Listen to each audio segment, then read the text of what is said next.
Hello. Why, hi there. How's it? Oh, that music was really loud. I apologize. We're gonna design a video game. Let me just boot up a few things here, and we'll get going. We'll get our design doc, and we're gonna do everything from scratch. Everything, the programming, the SDL.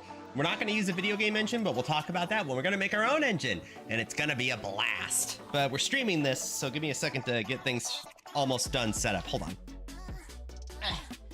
Gotta plug in my phone here so I can see chat. I find that if I see chat on my phone, I can respond a lot better because it's just another place that chat gets pinged on, so I pay attention more. This helps with communication. Oops. Might help if I link it in the Discord, you know?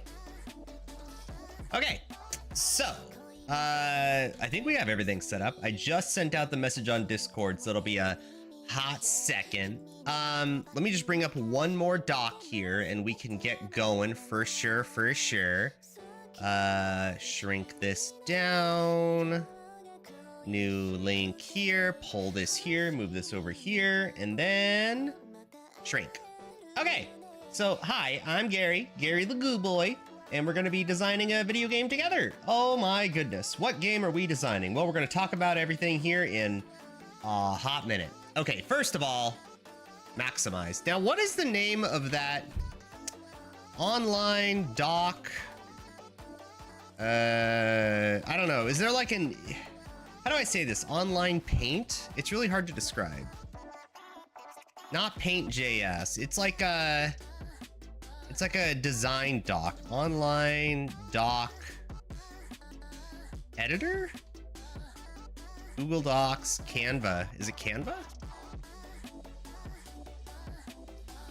Nope. I don't remember what the thing we're doing is. Like, I mean, I know what we're doing, but I don't remember what website it was. What website had the, do I still have it here? Hold on. 1 second. Let's programming, elements, the remake. Didn't I have a design doc somewhere? I did, right? Hard art, audio. Didn't I have a design doc somewhere? Elements, the game intro. Test UI. Okay, so it would have been under desktop too. Hold on. Remake zip file, elements, Excalidraw. That's what it was. Okay. Excalidraw. There we go. That's what I wanted. Oh, there it is. Okay, there's our design doc for elements. Well, a really simple one. Before we knew more, but we learned a lot since we've made this. So let's make a new one. Let's make a new one, I said. What background do we want? It's gotta be blue, right? Could I have a picker on me? Picker. Nope. Damn. Okay, so we need to, how do I do a whole new one? I'm not used to this website, sorry, hold on. Okay, there's, ooh, a lot of things. Library, close, open? No. Is there a way to just start, like, from scratch? Reset, there we go, okay. Oh my goodness, so much to design, so much to do, so much to read, so much to, embrace. So, how is this gonna work? Well, there's a few things we got going here. Let's start with no working title yet, but here's our goal, okay? I like how they used AI to make my mouse writing smoother. Thank you. Maybe not a goal, but basically, what I'm imagining in my head, right? Here's what I'm imagining. We have a bunch of art that is currently unused, right? This is unused art that I own the rights to, I commissioned and all. And I was like, what game can we possibly use that would use square art for all the things? And it's beautiful art, it is, but it's like meant for like the card game. But I want to use it again, just because, but in like a completely different context.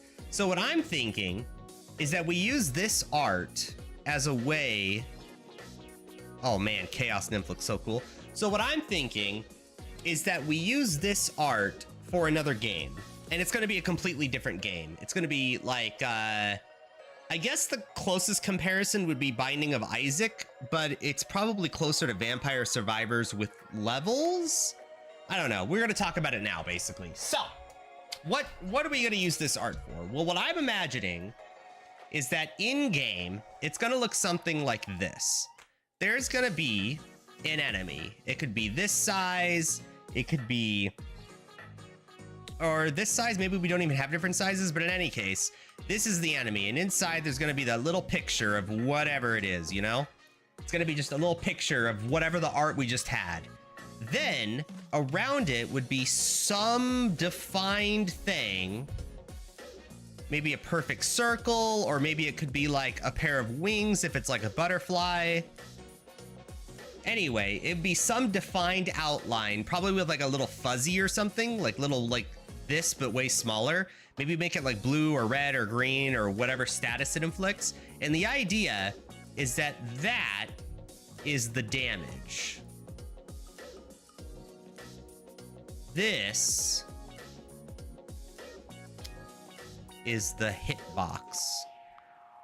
And the idea is that the user, whatever that user looks like, will be shooting whatever that's gonna look like out. Pew, pew, pew. If it hits this, it doesn't hit. But if it hits this, where the art is, that's where it would hit, right? So that's my idea for like how the game is gonna work. Now, this is not limited to necessarily shapes. It could also be that this little square here, which has like the art of like a nymph or something, it could be that the actual hurt zone is here or like non-existent, and it instead like spawns a bunch of little fuckers that have like boom, boom, boom, and then those have their own like zones of damage around them, and when they touch, it looks something like boop, boop, boop, something like that, where like individually they're each individual hitboxes, but the actual zones all combine into one thing, which I think would be pretty cool. This does also open up some interesting aspects, like maybe there's some like trade-off where the player has faster bullets, so it just shoots faster, but the enemy has more AoE, so the actual zone gets bigger. I don't know. I think that's what I'm imagining in my head for how this is gonna work. So if you were up against like, I'm trying to think of an example here. Like maybe you're up against like the digger, right? Or a mole or whatever this is, right? I call it a digger because I think it's adorable. But you're up against like the digger. Well, what it can do is it can just disappear and then reappear somewhere else on the screen, but its hurt box is pretty small. So maybe it appears directly under you, but there's like a little crack before it gets on you. That's kind of what I'm imagining in my head for how this is going to work. And I think that's what we're going to do. So this is, oops, enemy. Now this is where we're gonna have our entities, components, systems. This is an entity. Fuck, hold on. Entities, components, and systems. ECS, right? Boom, boom. And then that's how we're gonna design the whole thing. Oh my goodness, there's so much to talk about. Okay, so anyway, that's the enemy, right? Beautiful. Then, oops. Then you have the player.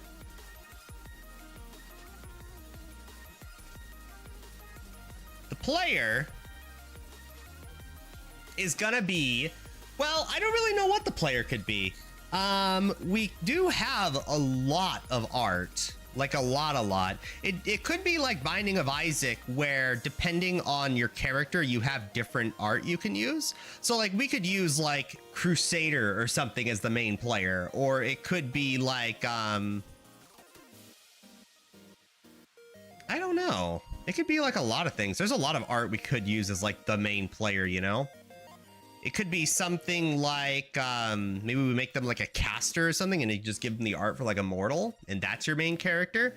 But in any case, we have a lot of options for like who we pick for like the main character. But in any case, because we have access to so much art that isn't even all here, by the way, this is like only a fraction of the art we have. Because of that, and that allows a lot of ways to like express how every monster is going to be appearing. Whatever we pick, it can be a lot of things, but in any case, it's going to be a square piece of art. And in this square piece of art, you're going to have your hitbox. Well, you're always going to be shooting something, right? Are you always shooting something? We could go full Binding of Isaac and have it where you can ram into things. I guess ECS kind of enables full modularity, right? But in any case, the default player would be something like, this is you.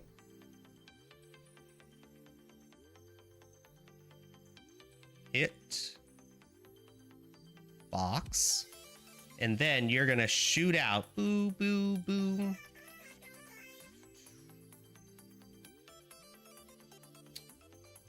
Shoots. But what I'm thinking is that this target is just your mouse. That's what I'm thinking. And here's what I'm thinking. Well, does it have to be your mouse? What if we make the game one-handed, where you don't even need the keyboard? In that case, we could just tap. Well, how about this? Let's take a step back. When I play The Binding of Isaac, what is frustrating about controlling Isaac in that game? It's frustrating sometimes shooting enemies and them deliberately doing everything they can to dodge you, which I guess is fine. But sometimes I feel like against like spiders are not fun to kill in The Binding of Isaac.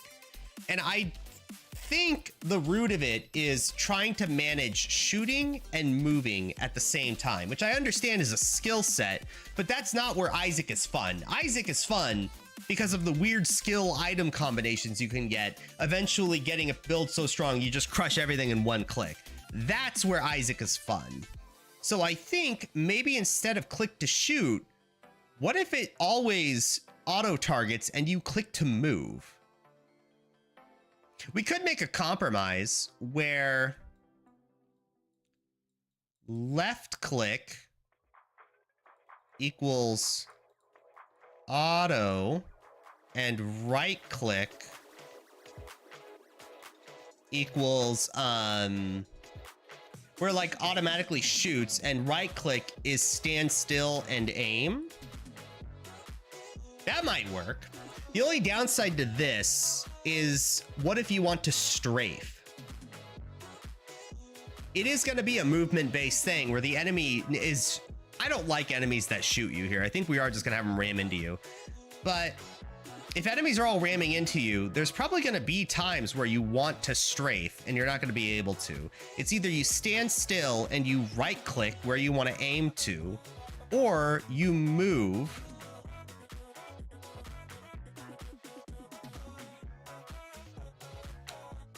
moves, or you right click and you stay still, but you can aim anywhere you want. Is there any combination of buttons? So there's a butterfly and a shooting box. Well, the idea here is I've been thinking about this a lot over like the last 3 days, and what I'm thinking is we're gonna be using the Aphrodite art in our own other game. I'm not going to use VRT's art, but I will use Aphrodite's art because I own the rights to it. What I'm thinking is that we're going to have like a bunch of these little boxes on the screen that represent the enemies. That little box here, that's their hitbox, and that's everything. That's their art and everything. It's going to be really tiny on purpose. And then around that art, we're going to have some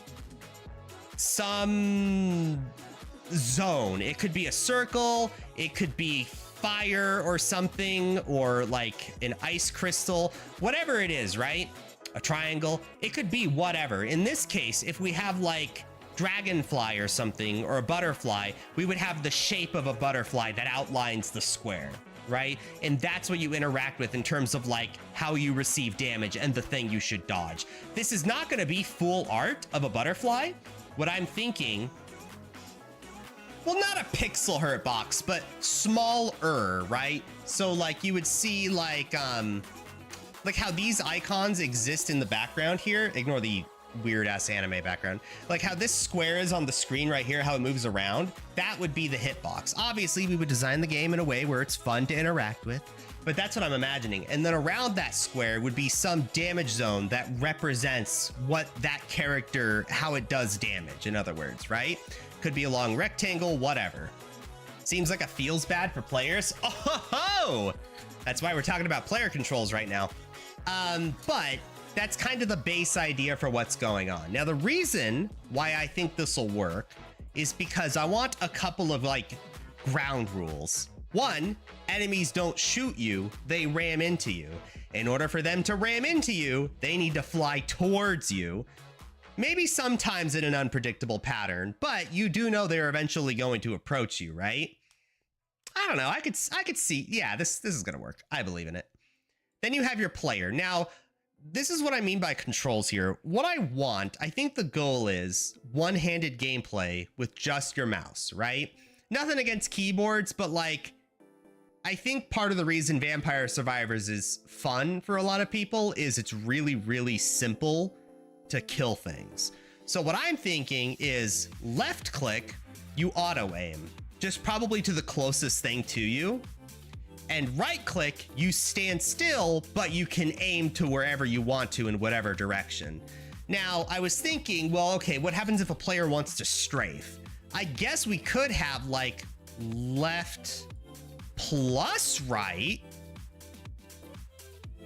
Like we could do something like that.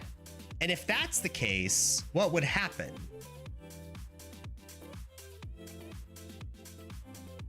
Well, hold on. If you want to strafe, why not just left click? You would shoot to the closest thing to you. I guess there might be a scenario where you want to shoot wherever you want and move at the same time. I could see having weak spots and armored zones, but IMO just having them be square hurt boxes is a bit clunky. Well, I do have access to, hold on, I actually can't show you this. I do have access to all of the art without backgrounds. I guess I'm not necessarily stuck with, where's my order? Hold on. These services are a great addition. No! Hold on. Where are my orders? Oh, there they are. Okay, so I do have access to the entire backgrounds of background lists things of every creature, right? I do have access to these, so I guess we're not necessarily limited to JPEGs, or, well, not JPEGs, I mean squares. Because everything is, I would get rid of the candle on this one. But everything is like backgroundless. And in that regard, we can do a lot with that, I think. Damn, I commissioned a lot of art. Holy shit. Oh my God, Gaia. Jeez, that is indeed backgroundless. Yeah. Yeah. Also, are you giving animations to these, or are they sliding images? Well, the idea is that the square would be like the image that we've commissioned, right? That would be there. This, the outer damage layer, is the thing that moves. You did this art? No, I commissioned it from Space Cadet Aphrodite. She's an artist on Fiverr who also streams a lot. She's a VTuber as well. So she's chatted a lot on Discord if you want to search her name up there. But yeah, no, highly recommend her artistic talent. Look at this. She made this art. Oh my God, it's freaking beautiful. Holy shit. But the idea here is that this would be... Wow, I really am just as zoomed out as I can, huh? I really can't zoom out anymore. Okay. God damn, what good art. So the idea is that this would be like a square on the screen, like maybe not this small, but like it would be on the screen, and then it would have animations around it that would be like outlines. Like it could be like a really small fuzzy line that's actually like red, and then this fuzzy line is what's animated, right? So in the butterfly's case, we'd probably make it like blue, like a blue fuzzy in the shape of a butterfly. And then like the wings would flap up and down, these would flap up and down, maybe there's antenna, but like that's what I mean by like that's how we're representing like the enemies in game. Also, it saves me from commissioning more artists, so we're doing with what we can, you know? Maybe left and right click together. What can that do? A mouse wheel, by the way, the mouse wheel can control speed. Although not everyone's mouse wheel works. I guess left and right click could be, it can be a lot of things. I guess it can be moving without shooting? Or maybe, oh, you know what it can be? It can be you're moving in a direction and holding down left and right click moves you over there and you only shoot straight where you're pointing the mouse. That would work. So if you don't want to shoot the closest thing to you automatically, or you don't want to stand still and shoot, you can move and shoot forward to kind of drill your way through like a hole or something. Yeah, that's, I like that. Left plus right. Player moves and shoots. I miss what the actual gameplay is supposed to be like. You have to click to aim. Oh, it's a, gosh, I'm trying to think of a comparison. So this is what I'm thinking the level design is gonna be. This game, level design. This is what I think the gameplay is gonna be like. It's gonna be like, oops. Okay, it's gonna be like Binding of Isaac. God damn it. It's gonna be like Binding of Isaac and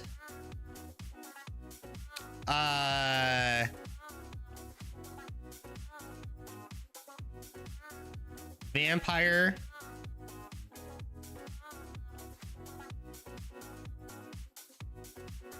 Survivors. Is that, do people know this is Vampire Survivors?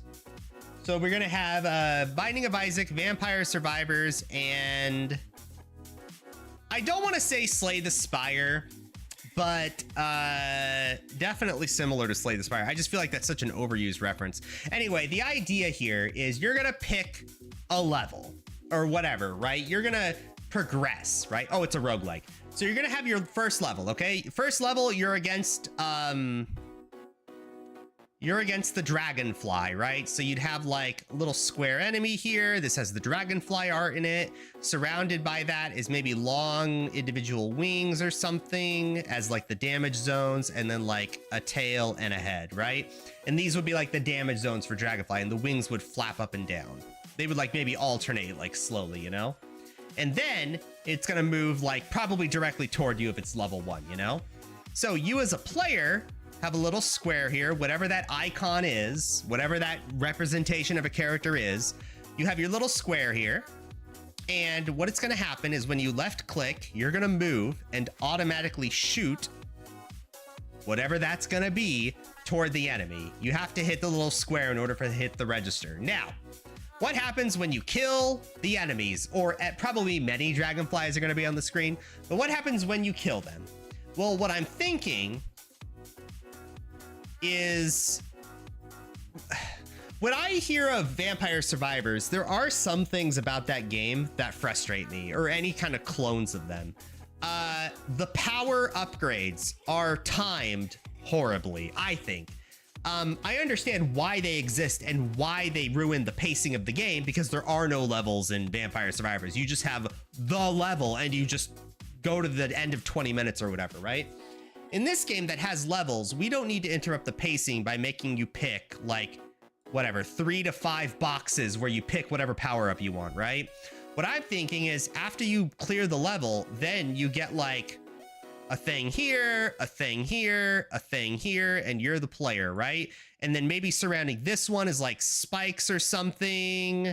Maybe surrounding this one is like an ice block or something that you have to like destroy with fire. So when you shoot it normally, it like pings off or something. And then you have a regular one you just have access to. And each one is like its own power up. This is where the Binding of Isaac influence comes in. Is there a reason you're not just doing normal twin stick or auto shooting with Waz stick movement? I think part of the appeal of Vampire Survivors is being able to play with just your mouse. I think that's a big part of like why it's so casually fun. I'd like to keep that same kind of casual, like not really worried about the controls kind of system. I guess it's pretty trivial to have WASD. It's not difficult. It's not bad. I can do it. I just think that having just all the controls be mouse, left click, left and right click, I think that just makes things a lot easier on the player. But I guess WASD is fine. I'm just thinking like, well, what happens if it's like a 7-year-old playing? Like kids under the age of 10 don't know how to use a keyboard. Like, do old people like realize kids don't have computers anymore? They have phones, they have touch screens. Also, it would make touchscreen development significantly easier too. In any case, you would have your 3 powers up. This one's free to pick up if you choose one of 3, I guess. This one you can pick for free. This one you can pick if you take damage. This one you can pick if it's an ice block. It would be random. One of them is always free, but maybe instead of an ice block, it's like, I don't know, like toxic fumes or something. Like there's a lot of, basically I want downsides for this. Why is there aiming then? Is there a better way to represent damaging an enemy an enemy that looks like this besides hitting it? The advantage of shooting something at the enemy, we're doing aiming out of like necessity, you know? Because the advantage of doing it like this is all of the animation can be done in the fuzzy outline zones, the outer damage zones. The art is already finished and will be this square here for the actual representation of the hurt box, you know? That's why we're doing it. And I think the best way to represent that is to shoot at it, you know? What's the alternative here? I think you have to shoot at it. But I guess you're saying that it's not the problem that you have to shoot at it, it's your control scheme to shoot at it. Which I guess makes sense, right? So anyway, you would pick between 3 different powers. When you do, then you can go do your thing. Now, we could get, something Binding of Isaac does really well is sometimes at the end of levels, based on certain criteria, you get extra things. So sometimes it's like, you know, a devil door or, you know, a god door, right?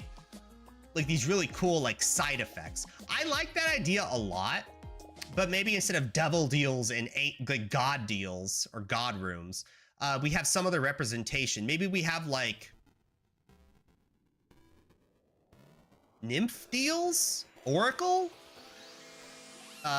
some sort of thing where maybe we have like the Buddha or something and like the cross-legged thing, and he's like really fat. He's like, oh.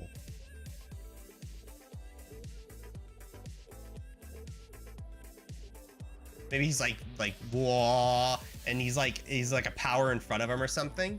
I don't know. I also like how in Binding of Isaac you can like kill the god like statues and all that. There's a lot of things about Binding of Isaac I enjoy. I just don't like the actual, well, one, it takes fucking forever to play the game sometimes. It's so slow. And some of the enemies are super frustrating to play against. You want the casualness of Vampire Survivors, where it's basically just click and WASD stick, but you're adding in a heavily manual activity aiming. Well, that's the point, right? Is like left click, you just auto aim the closest thing to you. Right click, you stand still and aim. Left and right click, you do like a drilling motion and you move toward that direction. You're basically drilling a hole into the enemies, right? Wherever you move. Is that necessary? I mean, is it that much of a problem, you think? Is aiming that much of a manual activity? I guess if the enemies are hard to hit, then again, if the enemies are too easy to hit, then the game is trivial, right? I guess we could have WASD. All right, we'll document that.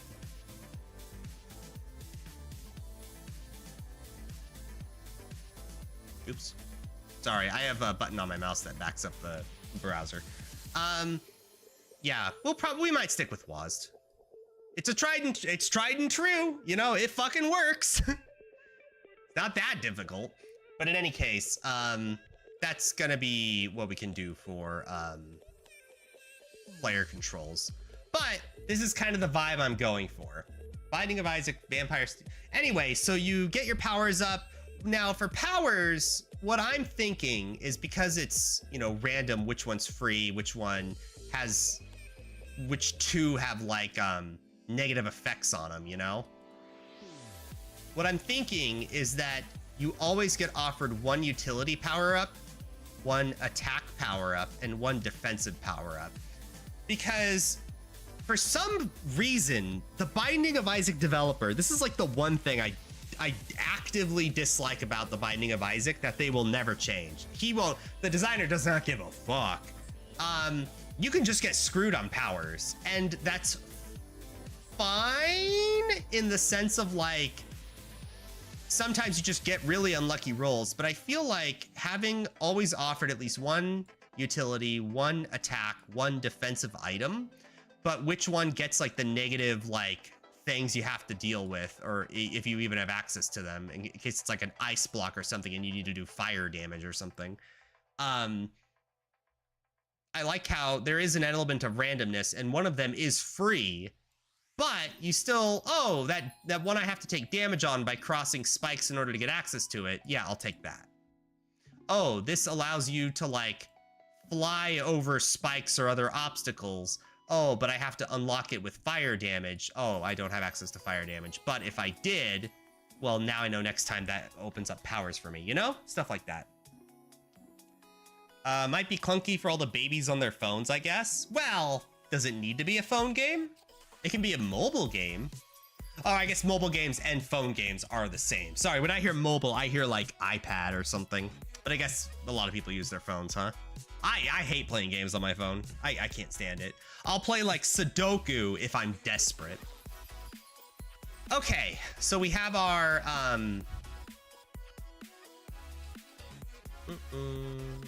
how do we do this?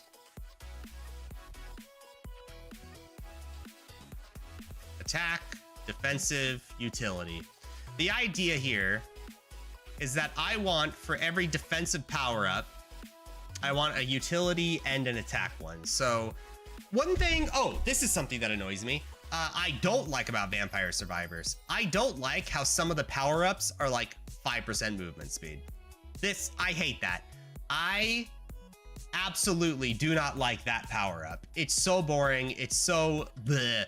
Binding of Isaac circumvents this. They have the equivalent of like 10% movement speed, but they thematicize it.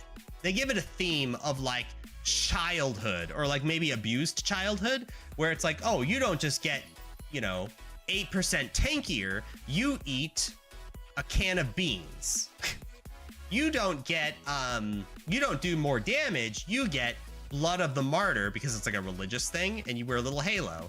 And then Isaac like changes his art and everything. I think that's done really well, and it's something Vampire Survivors, I think it's kind of doesn't represent that very well.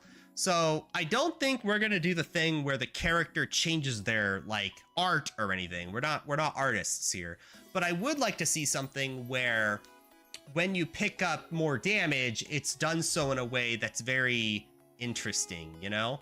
You don't do more damage, you shoot more often, you know? Who doesn't love to shoot more often? Like fire rate is like the #1 funnest thing. Defense, same thing. It's not 8% tankier, it's you're 5% smaller or something.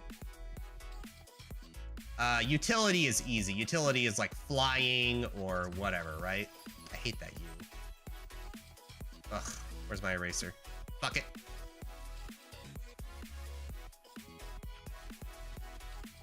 So in that regard, we do have to think of like powers and everything, but it can be, there's a lot of things like utility might also include like, or no, actually attack would be something like, what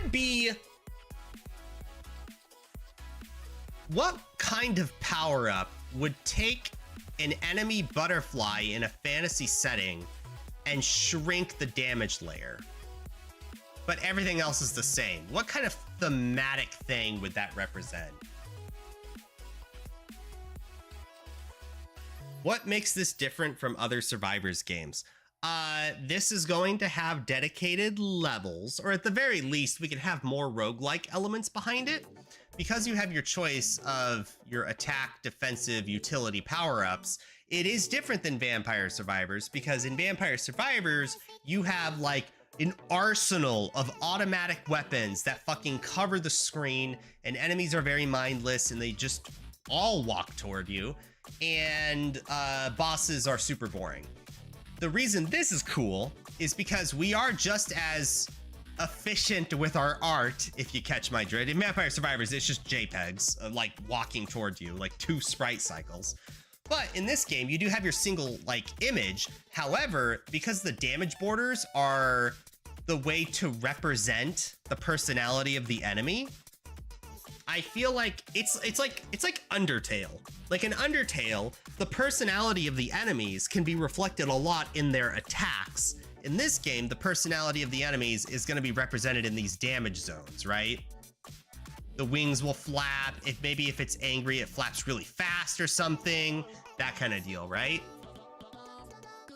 Maybe if it's going to charge you, like the wings like start flapping and it stands still for a second and then it moves toward you really fast. Stuff like that. I think that separates it from Vampire Survivors. Like when I hear of a Vampire Survivors clones, it's also, this is not a Survivors clone, by the way. This is very different. Sleepy Mush, hello. So game, what's game? But yeah, this is kind of what I'm vibing in my head. This is the kind of game I want to play. That's why we're making this. I want to play a game like this, and I can't think of a game of the market that's similar. Besides, like, I don't know. We can look it up on Steam. Let's see. Let's look up vampire. What genre is Vampire Survivors? Bullet hell, pixel, vampire. It's just, oh no, it's not vampire. That's like vampire, like, oh god, fucking Sims. I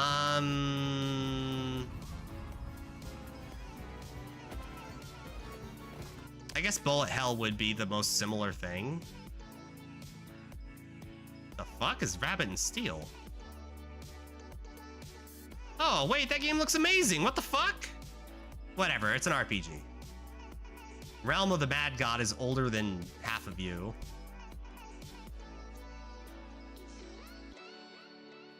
I don't want talent trees. I don't want that. It's also not going to be anime. Fuck that.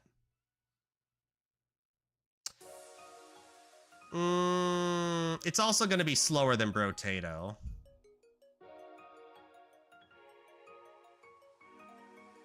Halls of Torment's pretty similar, isn't it? So this is going to be pretty similar. The only difference is I don't want like this arsenal of skill things. I want you to only ever shoot one thing. That game is hard as hell. Rabbit Steel. Oh, so it's a low power level Survivors like with focus on theming.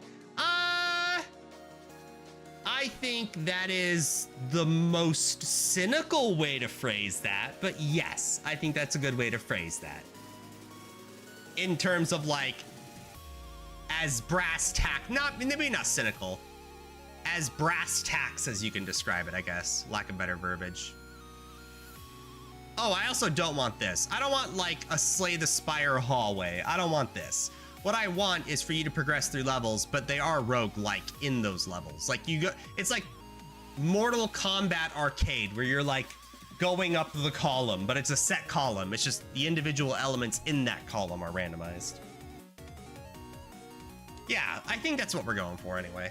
Now that being said, is there anything we need to immediately focus on right now before we continue? So we have player, how the player is going to work.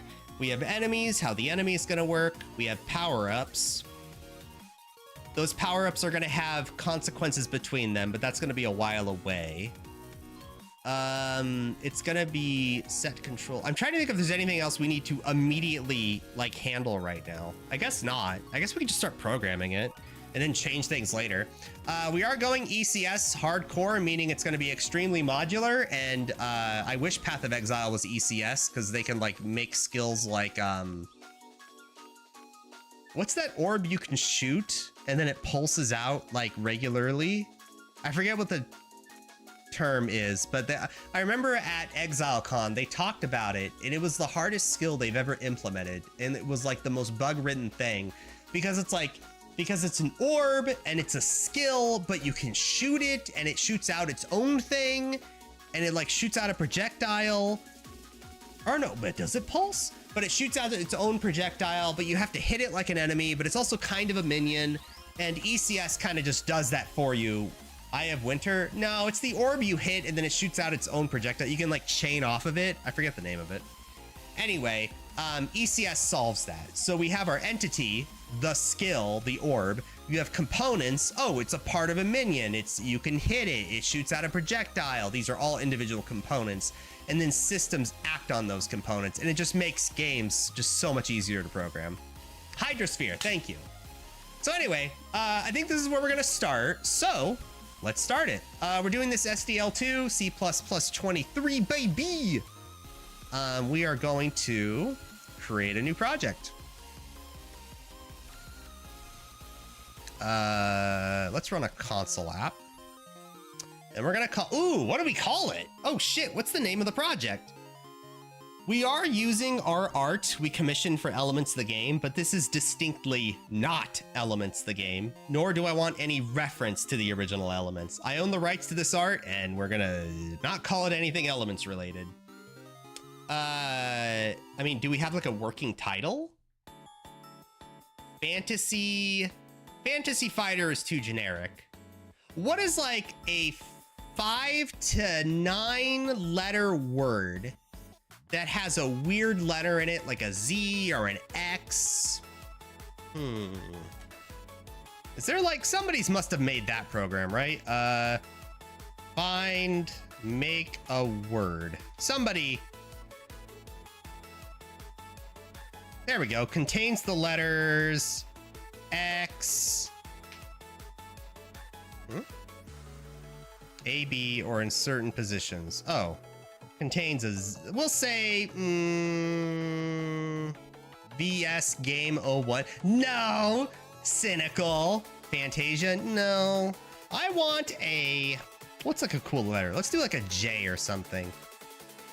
Length, is there like a, we'll say 8 letters or something. We'll do Scrabble US because we ain't no dirty UK person. And then up to 3 wild cards. Question, question, question. Search. Fuck. What is going on here? Enter. Oh, this is like for Scrabble. Oh shit. I guess E A Z question, question, question. No words found. No words found. Eat. No words. Oh, length 8. Chat, this is a terrible. Oh my god. Never mind. Let's not do that. Jesus. Word maker. This is the same program. You can't make an 8-letter word with 6 tiles. Yeah, I didn't know a Scrabble. All I want is some program where it's like, find, like, search the dictionary for any words containing 4 to 8 letters containing some letters that I specify. You know, that's what I was thinking of. Word finder.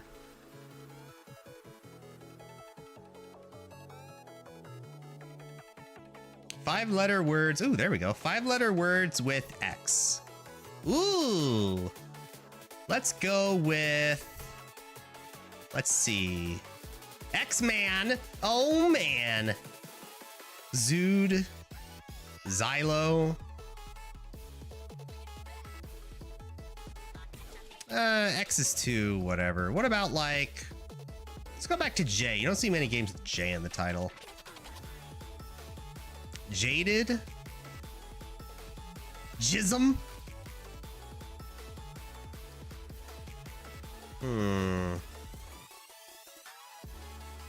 All words by contained letters. Oh, Z. These are all real words? Oh, they contain these words. Yeah.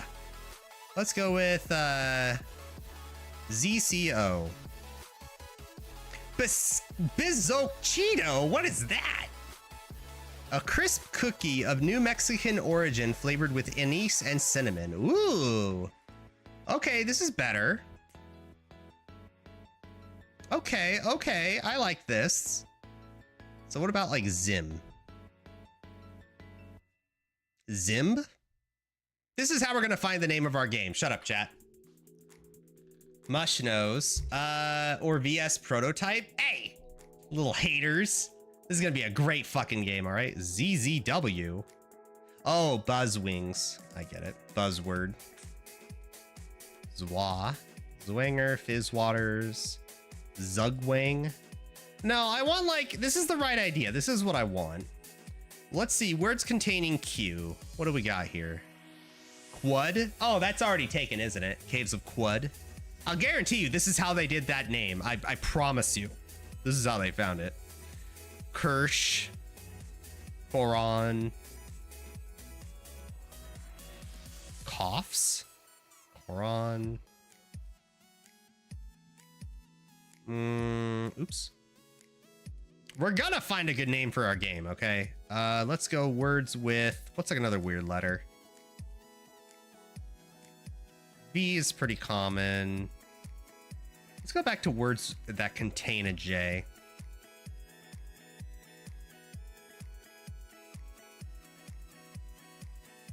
Anjou? That's a place in France, right? A large pear that has yellowish skin. What the fuck? Isn't Anjou like a French place? Oh, there we go. Yeah, etymology. Anjou, France. Yeah. I mean, often the game shapes the name. Seems weird to go the other way. Well, there's a lot of bad names out there, chat. We're going to be original. 4 to 9 letters, contains a weird letter like a Q or a Z or something. What about K? K is pretty weird. As long as we avoid like kingdom or something. Drinkometers. What is this word? Anagignoscomina. That sounds like a disease. The Old Testament, Apocrypha. Huh. I didn't know that. Like most of my game projects in the early days are just prototypes or something related to the game idea. Procrastinating from actually making the game already. Well, no, chat. You gotta have a vision. You can't just go in and make shit. You gotta go in with a plan, with scope. Pokémo. Oh, like Pokemon? The Bantu people of Kenya and Africa, a member of such people. I like that name Pokémo though. That's kind of cool. Pokémo. That kind of makes it sound like a gacha game or something, or like a Japanese or Korean like a gambling game. Commandor. Oh, like a Russian commander? Any of a breed of large, powerful, shaggy-coated white dogs of Hungarian origin that are used to guard sheep. That is so specific. Any of a breed of large, powerful, shaggy-coated white dogs of Hungarian origin. I'm sorry, can I get a Google image search on this? Oh, mop tops. Oh, that's so cute. Okay, damn. Based.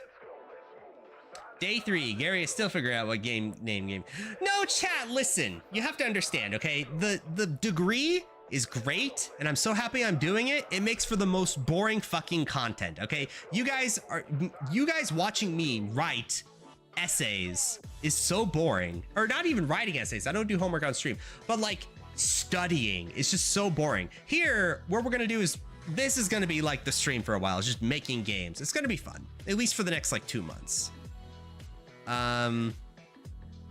Cog, like Cogma? Discography. Muskogee? That's a cool name. The city on the Arkansas River in eastern Oklahoma, population 40,000. Muskogee. Muskogee. I like the direction of that. I definitely want like a 3-syllable word, I think. Book plate, kick plate, spark plugged. Spark plug? That's a cool name.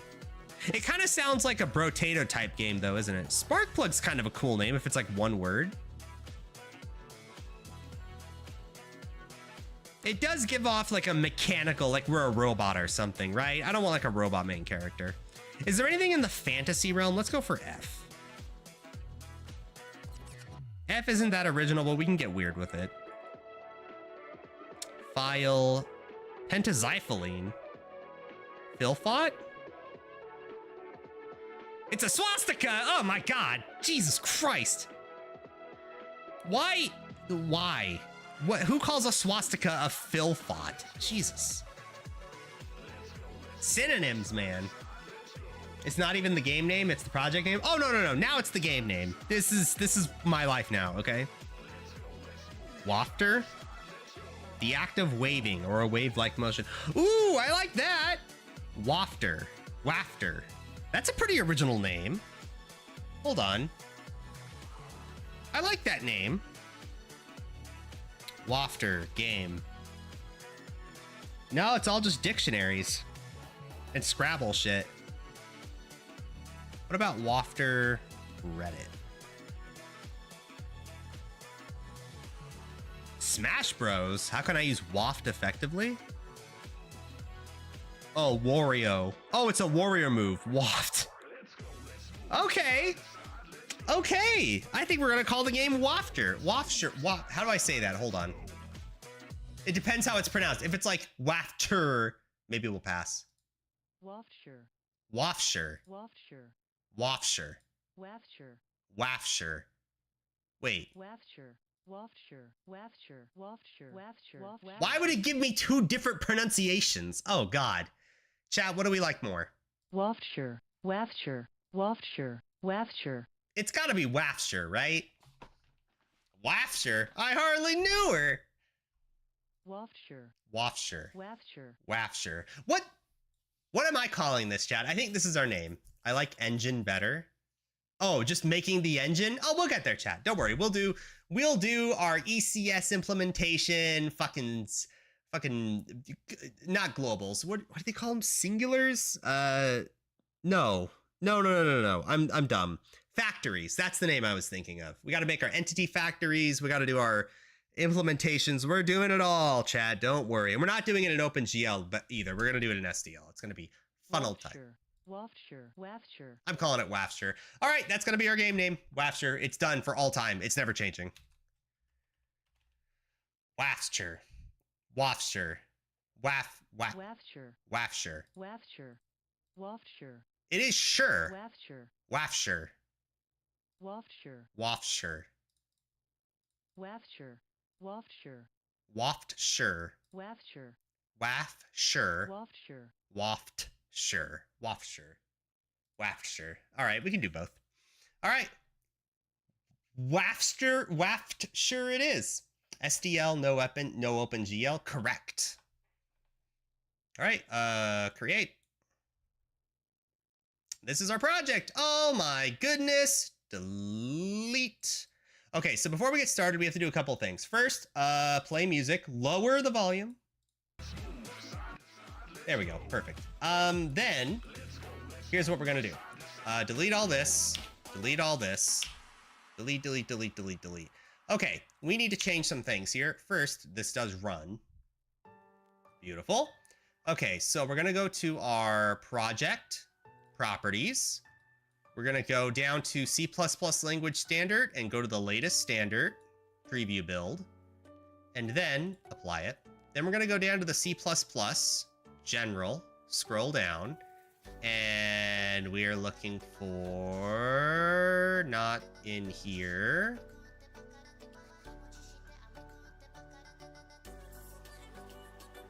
Where's my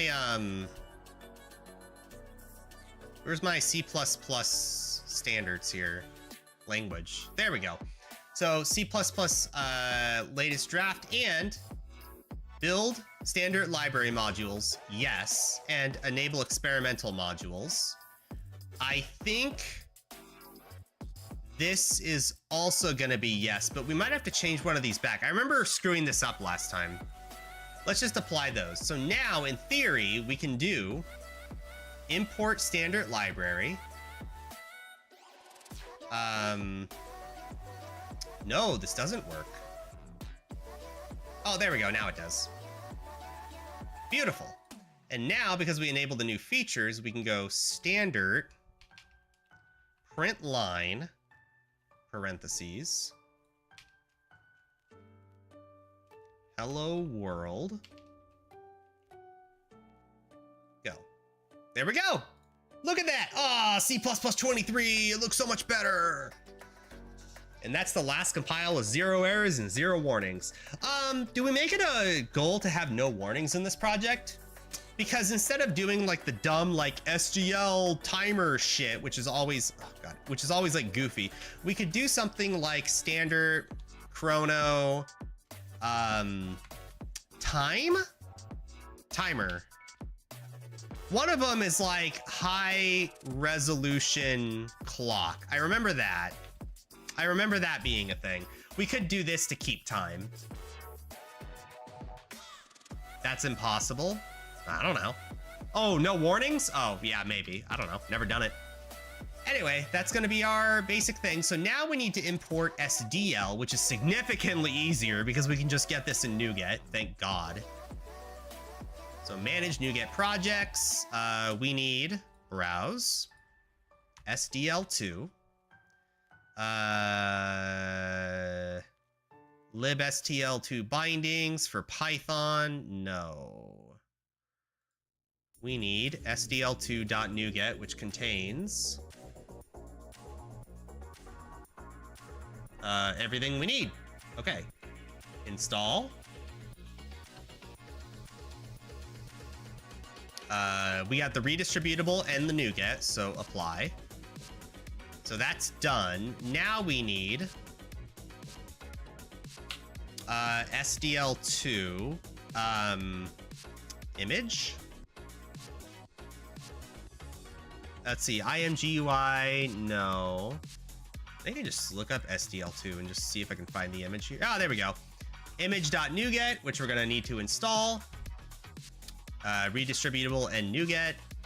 And then TTF NuGet, which allows us to do fonts and whatever we need, right? Mixer is for audio, which I guess we're gonna need, so we might as well get it, but we'll install it now, why not? Okay, so in theory, I should be able to do something like import SDL.header, and it should just run. It did not, because... Oh! No, it needs quotation marks, doesn't it? No, it doesn't. Ooh, how do I get that header unit? Do I have to link it? Oh, no. No, it's a NuGet. It should be able to just do it on its own, right? Ow, blinding, Jesus. Okay, this background is like getting to me. Hold on. No. No. No. Yeah, it's fine. That's easy on the eyes. Okay, so we have Waftsure. Waftsure. We'll call it Waftsure. Okay, there's our packages, and there's all our SDL stuff. So that should be everything we need. I shouldn't need to like link it or anything. It's a NuGet package. Could not find header unit. Is it just import SD? Oh, SDL2. Sorry. Could not find header unit for SDL2. Okay, hold on. Let me pull up Elements the remake here. What did we do for that? Import SDL.header. Okay. Properties. Linker. Yeah, I didn't link anything different.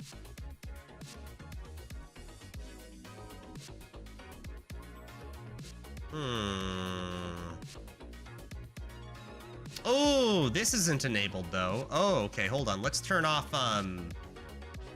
some things on the other one here. Hold on. Oh, hold on. That shouldn't be there. Project, properties, these are off. Okay. See what happens here. Apply. Okay. So first, comment this out, make sure everything still works. It does not, because println isn't a member of the standard library. Okay. So this is the experimental standard library. Yes.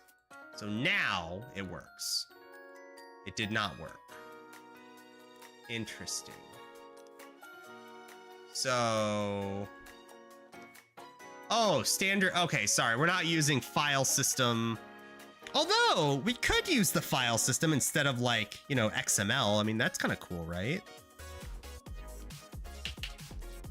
So that doesn't matter for this then, huh? 4 lines of code and already copying code from existing projects, that's programming. Well, my biggest weakness is definitely managing linking files. Linker files are so complicated to me. All we're doing is just setting up our environment right now. That's really all this is. We haven't even started on the project proper. Now, why wouldn't it be able to find the SDL header? That's interesting. What if I hashtag include SDL.header? Would that work?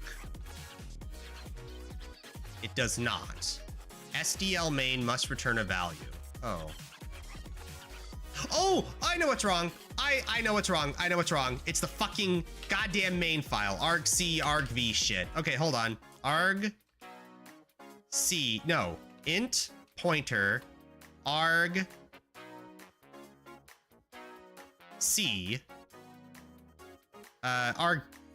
argc. I'm trying not to look this up right now. Character pointer argv bracket. Is this the main file? Hold on. Hold on. I forgot already. God damn it. Oh god. I always bungle this. I can never remember. Close int main argc argv. All right, what's the syntax? Int argc character pointer argv bracket. Wait, no, I got that right.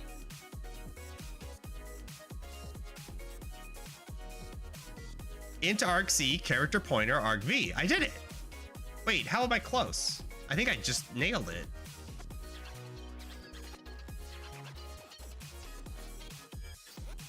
Argument count. Yeah, I did it. Fuck you.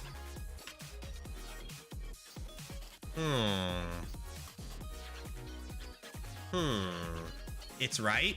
Thank you. So now we do hashtag include SDL.header, which currently Visual Studio is reading. It did not work. SDL main must return a value. Oh, return 0. It worked.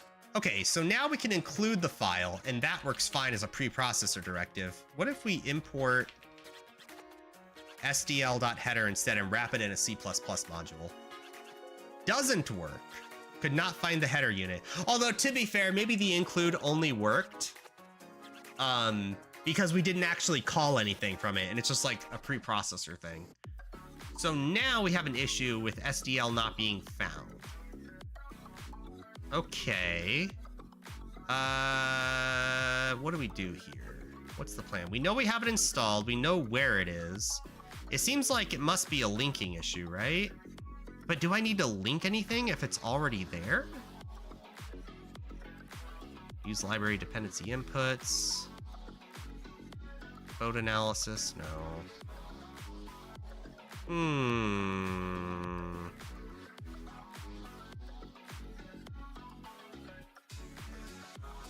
Enforce type conversion rules? Oh, I should do that. But why would that still have issues? None of this changed. Maybe it is like a linker issue and I'm just dumb. Hold on. What did I do for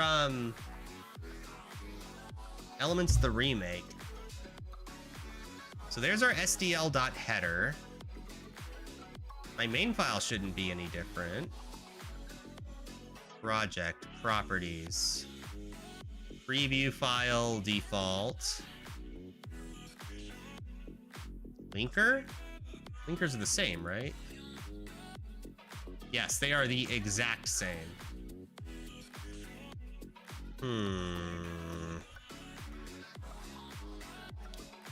General should be the same as well.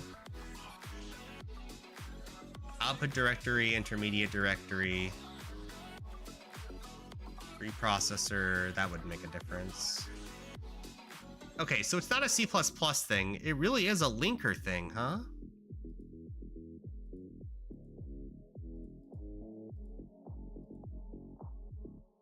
Console, system console, debug, manifest file, input, core directories, additional dependencies. Is that the same?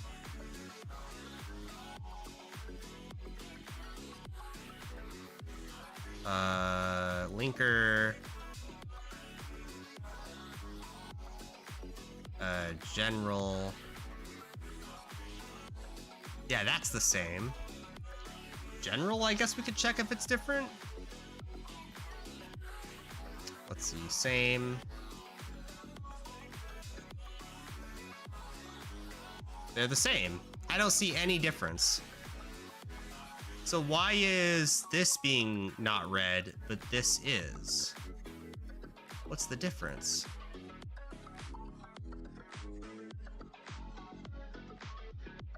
The modules being public doesn't affect anything. I guess it's a problem with SDL, but it shouldn't be. The packages are the same. It's literally the exact same thing I downloaded. So Elements, the remake.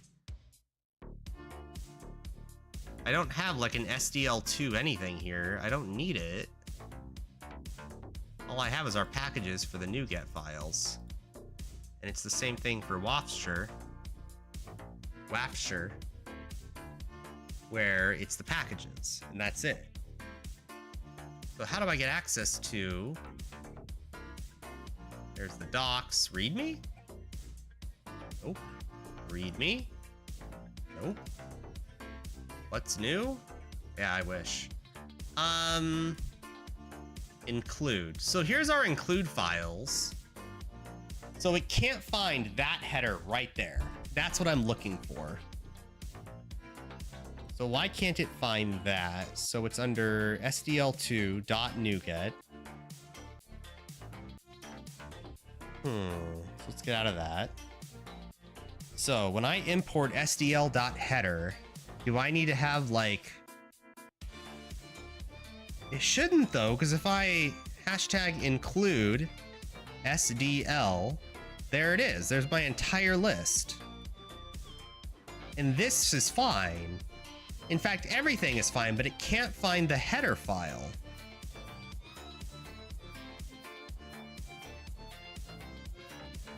Error C7612. That's just not finding header units, right? Well, I guess we'll just look this up. SDL2 error C7612. Standard way of importing modules. Yep. And there's the same thing. Cannot compile, same error. But it results in the following errors.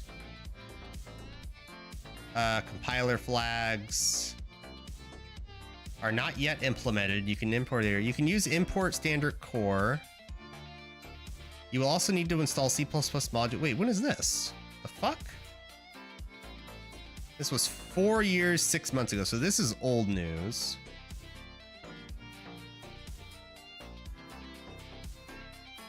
To solve the first warning challenge, SDL checks to no. Second warning, debug. Floating point module. No. Why does import work with IOStream but not work with string? Well, no, that's import, right?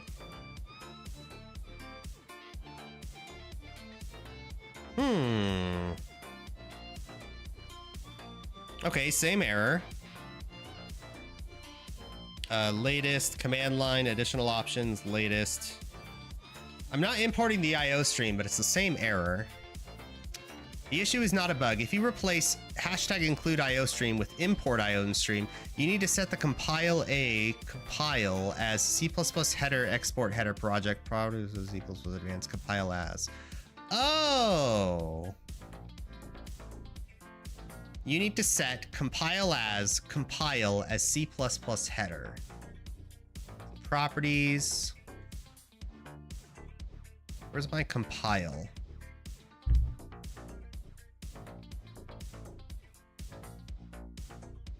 Precompiled headers. Not using precompiled headers.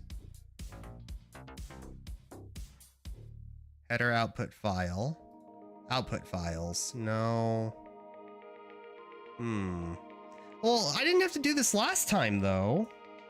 What changed? You know what needs to come to the rescue? I know what website we're gonna look at.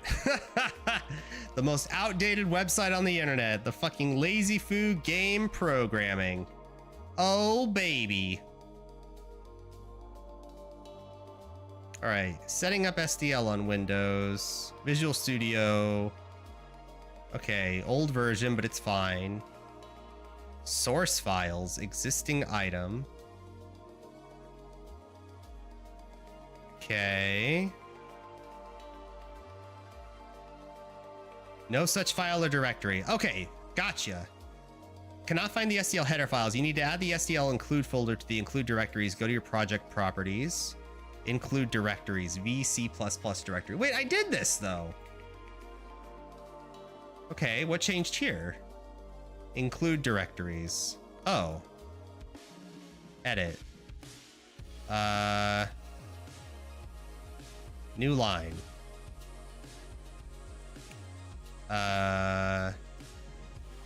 Packages. Wait, what am I adding there? Edit. SDL2 include. Am I adding the /include? Select folder. Okay. Did that work? Didn't work. Cannot find header unit. Fuck. Oh. Try to build your solution again and you should get a bunch of errors including unresolved external symbol. Okay. The header file tells the compiler what SDL functions are, not where to find them. The library files input additional directories. Oh my god, wait, did I do all of this last time? Holy shit. Wait, we don't have any additional, whatever, we'll do it manually. Jesus Christ. Okay. Additional directories, edit. SDL2, wait, didn't I do this not last time?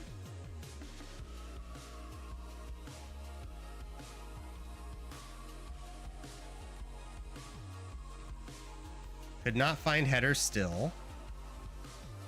Could not open file. Okay. We didn't tell it where to find it. Add the library directory. Oh my god, a library directory. Jesus Christ. Okay. Project, properties,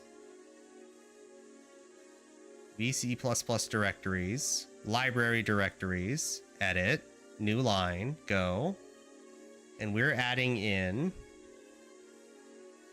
lib/674. NuGet, build, native, lib, 6x64, go. Okay, apply, okay, go.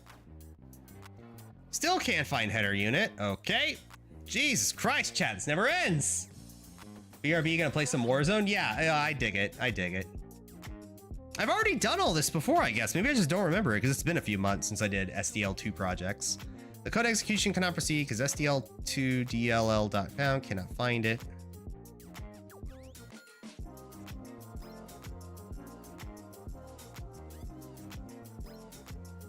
I don't need to do all this, do I? Then click new. The browser should add the lib directory to the thing. Restart Visual Studio so C++ can get the updated path variable. Oh. Did I not save that? No, I did. Thank God. Okay. Compile. Could not find header unit. What the fuck?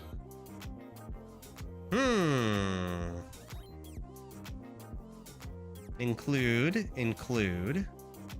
Oh, is this an issue with like release build versus debug build? Is that the problem? Elements, the remake. Packages. Okay. Then we have the debug version, which does not have the packages. That's important.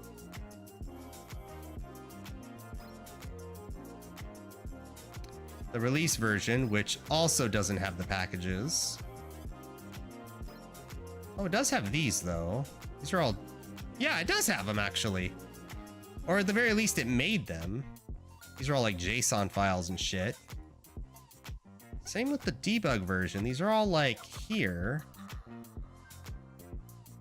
So then Wafture should have the same thing, right? Yeah, here they are. I see them. So why can't it find the header file?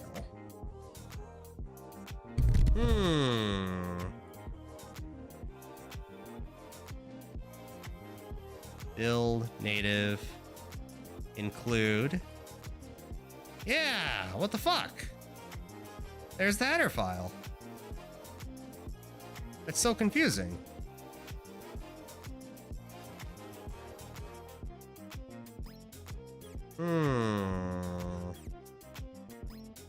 Yes, we included it. We also did this on NuGet. Doesn't NuGet handle all of this for me?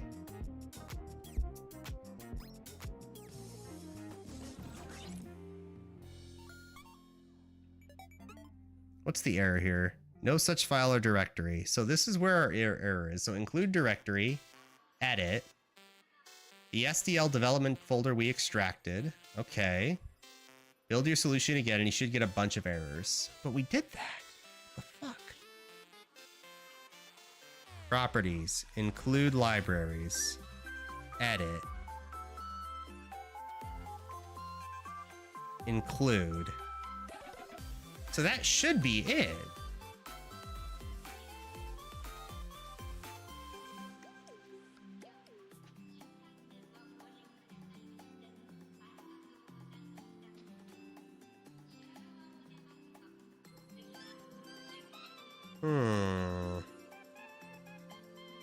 Packages, NuGet, build, include.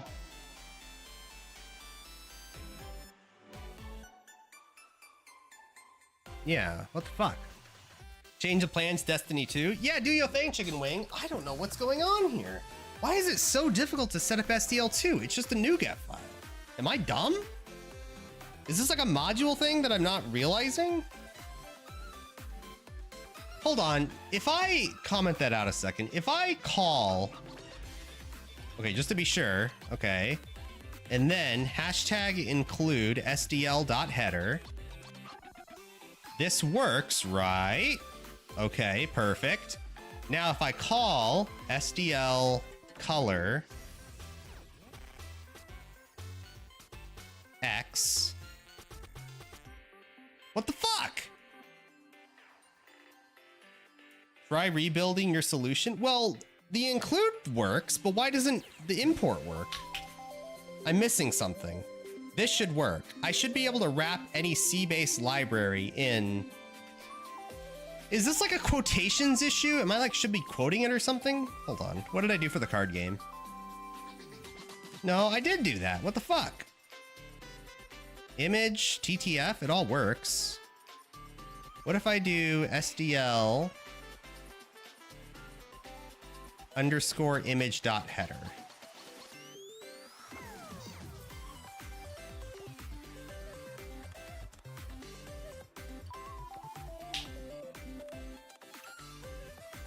Could not find header unit. Yeah. I don't know what's going on. I legitimately, I don't know why this isn't compiling. What did I do with this project that enabled that? It's the same NuGet file. Yeah, it's the same exact thing. Same versions and all. So what did I do on this file that was different? Preview.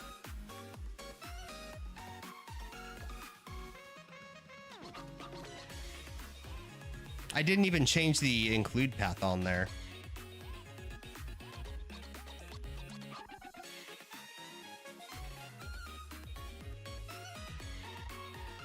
Preview from latest features. Don't need the latest C++ thing.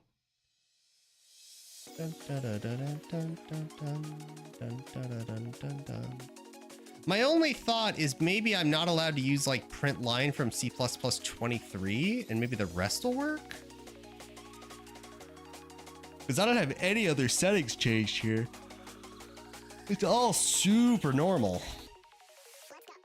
I think the answer is...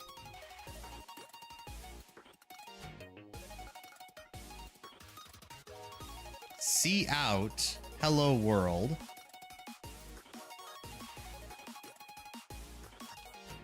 Could not find header unit, okay.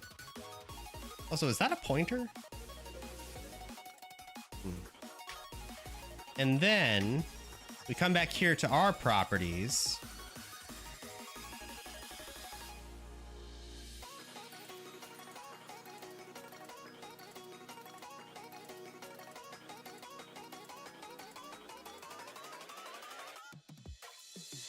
That doesn't matter if that's included, right? That's not gonna make a difference.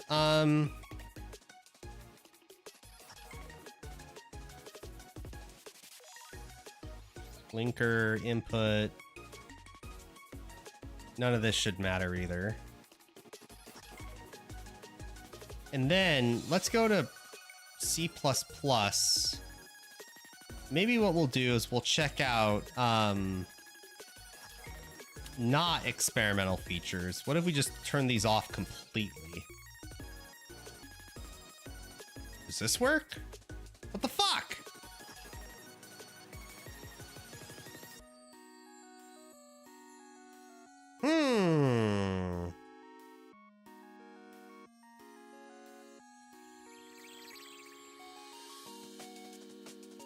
Now it'll work. Could not find header unit. What the fuck? Oh, Midnight Royal Afton. Hello. Also, Jay Fury. Hi, hi. Why doesn't it work? I don't understand.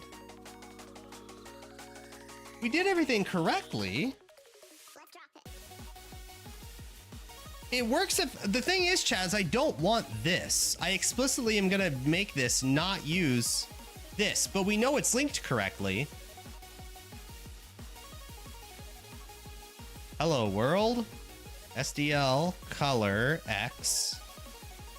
Yeah, it works. It's all linked. It's all there. But for some reason, I can't import it as a C++ module. I have to include it as a preprocessor directive, which is fine, but I don't need to, and that's where I'm confused. Now, we did have another project that kind of had a similar thing. It was the OpenGL tutorial. So what did I do in the OpenGL tutorial that changed that? That was OpenGL 3, right? Or SDL 3 tutorial. Here, I imported SDL.header. So what changed here? Preview latest draft.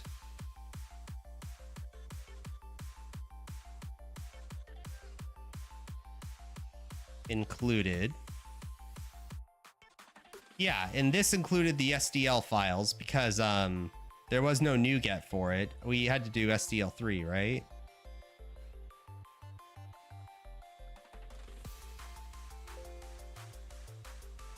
Oh no, this was SDL2 as well. What the fuck?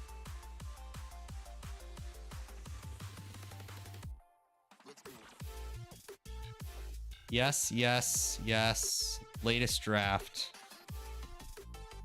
No precompiled headers, no optimizations.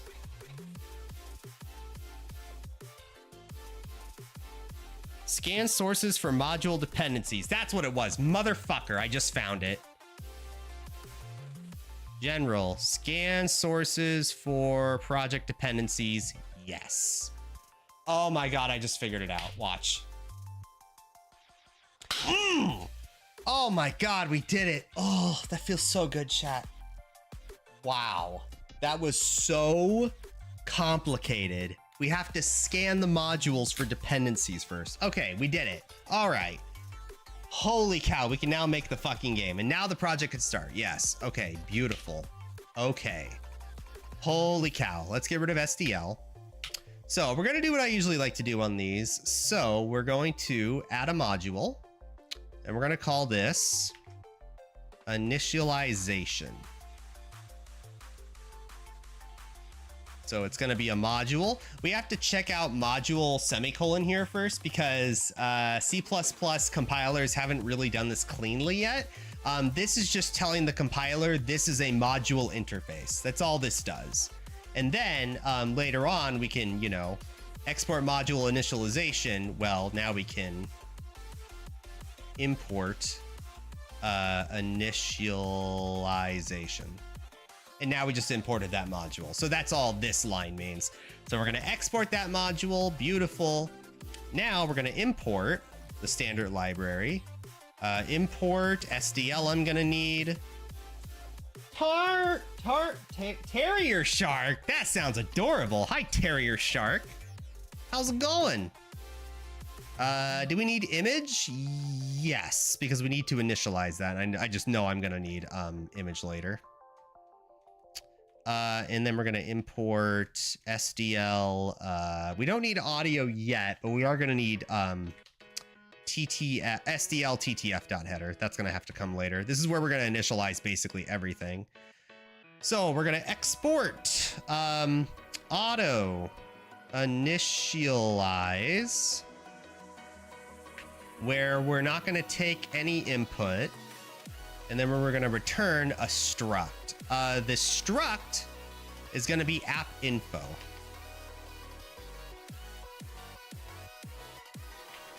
App. Here, we'll call it app settings for now. So app settings, what is this going to have? Well, this is going to have our renderer. This is going to have our window. Do we need the rect size? I think we do need the resolution. This is going to be an SDL F rect. Resolution. What's wrong with these names? Incomplete type not a... Oh, sorry, these are pointers. Excuse me.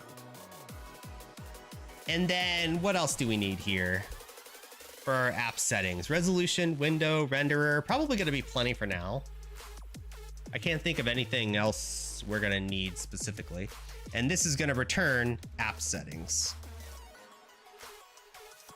Sorry, I like next line initialization. I like this setup a lot. So like main would be auto main returns int semicolon. This to me looks cleaner because when I look through a bunch of functions, I just like having like what it's exporting after the arrow and then everything else here for parameters. It's just the way I like to read them. So what are we returning for app settings? So we need a few things here. We do need to set up an, oops, auto local local window is going to be equal to SDL create window. Window needs a ton of parameters though, right? Okay, name of the window, we'll call it waft sure. Int is, oh, resolution. You know what? I think we might actually, I've done this many times now. I think what we're going to do is get that card game initialization module. I did something very similar there. Yeah. I hate the way I phrased this, but we can't, well, we are going to do this. We shouldn't be initializing everything, but let's copy a few things here. Oh, standard expected. Fuck, that's a good one, isn't it? Yeah, that's too good not to use. Can I just copy and paste here? You know what?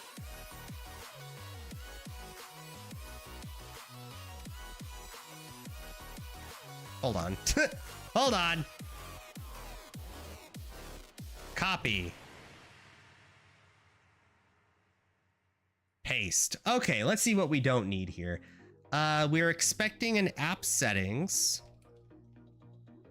Okay, so what is going on here? We will, let's just clone the card game. Well, we've already made like a video game engine for a card game. We are gonna have to like basically almost immediately go our separate ways from that engine. But if we've already done the work, why reinvent the wheel, you know? So what's going on here? Well, this is a cool function in the, sorry, not a function, a feature of modern C++. You have an expected.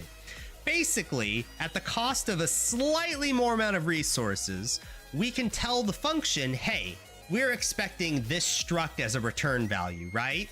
And rather than returning like early with some random error report somewhere else, we're going to tell the system, but if it fails, if we return unexpectedly somewhere, return a string. In this case, return standard unexpected failed to initialize SDL, right? So that's kind of the advantage of doing this. So we initialized everything. Now we're going to have an SDL window, local window equal null pointer, SDL renderer pointer, local renderer equals null pointer. So they don't, they're initialized, but they're safely initialized where they're set to null immediately. Window is up and running now. Basically. Now we have a cool one. SDL display mode DM. What's going on there? Display mode is whatever the current display is. That's basically the values here. So it contains things like the resolution of the screen, the refresh rate of the monitor, that kind of deal, right? So in this case, get current display mode. Current display mode is, I believe, as far as Steam is concerned, the screen you press play on is the current display mode if you press play on a game on Steam. I think that's how that works. I don't want to try it right now because I'm streaming, but if you guys want to try it, if you open up Steam and you press play, but if you do it on the other monitor you normally would, I'm curious which monitor the game pops up on. I actually don't know. I think that's how that works. You know what? I'm going to test it right now. Steam, library, Binding of Isaac. Okay, so if I press play, that's where it would appear. If I were to go over here, and god damn it, I closed out of chat. Okay, hold on. There we go. I'm pretty sure it goes to primary. Oh, well, we'll get it. We'll try it now. So play. What the fuck? Why did it go to that one? Oh, God. Well, in any case, this gets current display mode. There is a way to always go to the primary display, or maybe this does how that works. Maybe this is how that works, because this big monitor is my primary display, so maybe this just gets your primary display. I don't know. In any case, it works for us. Then we have local screen resolution is equal to 0, 0, meaning the top left of the screen. Then the height of the monitor times 16/10, and that's the width, and then the height is the height of the monitor minus the height of the monitor times 1.5 divided by 20. Basically, not everybody has a pure vertical screen like I do, like this much vertical space. The reason why it's important is because I have my bar on the side here, right? So this was actually a kind of a fun bug that I didn't even realize would be an issue until somebody else play tested my game. Space Cadet Aphrodite play tested the card game, and I had accidentally set the resolution to be the full like vertical height of your monitor, which works for full screen games, but not for windowed games because the start bar actually blocked it. I didn't know that would be an issue. So that's why there's kind of a weird number here. So this is gonna change. So this is the aspect ratio I wanted to be at. I don't need the whole height of the screen. I could just set the game to full screen, but with like borderless window, but I don't think that's necessary. I think we'll just keep this here for now. Why not? It's okay. So that's going to be setting the screen to a 16:10 resolution. If SDL create window and renderer at once, because we've already made the values null pointers. Now we're going to give value to them. So local screen resolution width, local screen resolution height, SDL windowed borderless, which is a flag that is currently not highlighted in SDL for some reason.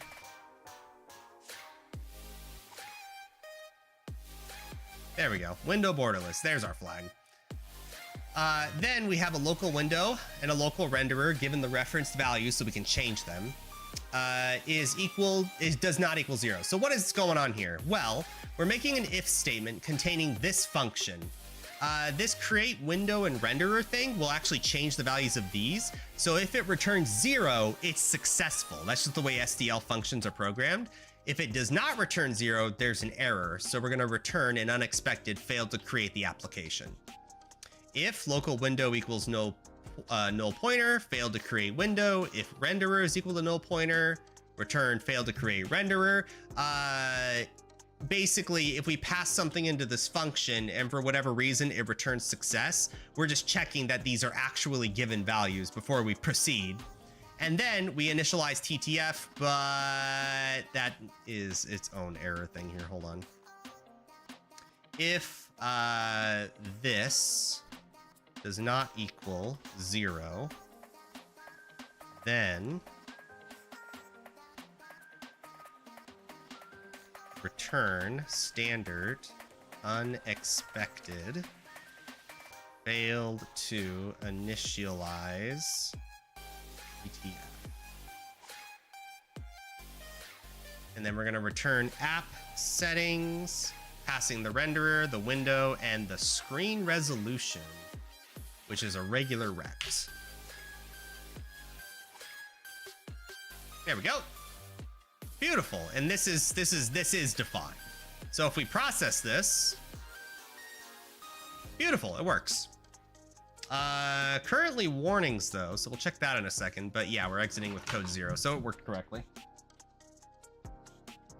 To be fair, we're not really calling any errors here. I guess we didn't even call initialize, but give me a second here. Let's just call the function to make sure it actually works here. If explanation point initialize returns failure, then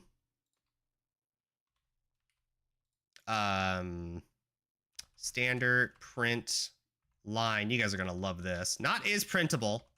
Print line parentheses quote empty curly braces end quote comma. Oh, we need auto app data. Wait, shit. How do I trouble test this again? I need to give this values, don't I?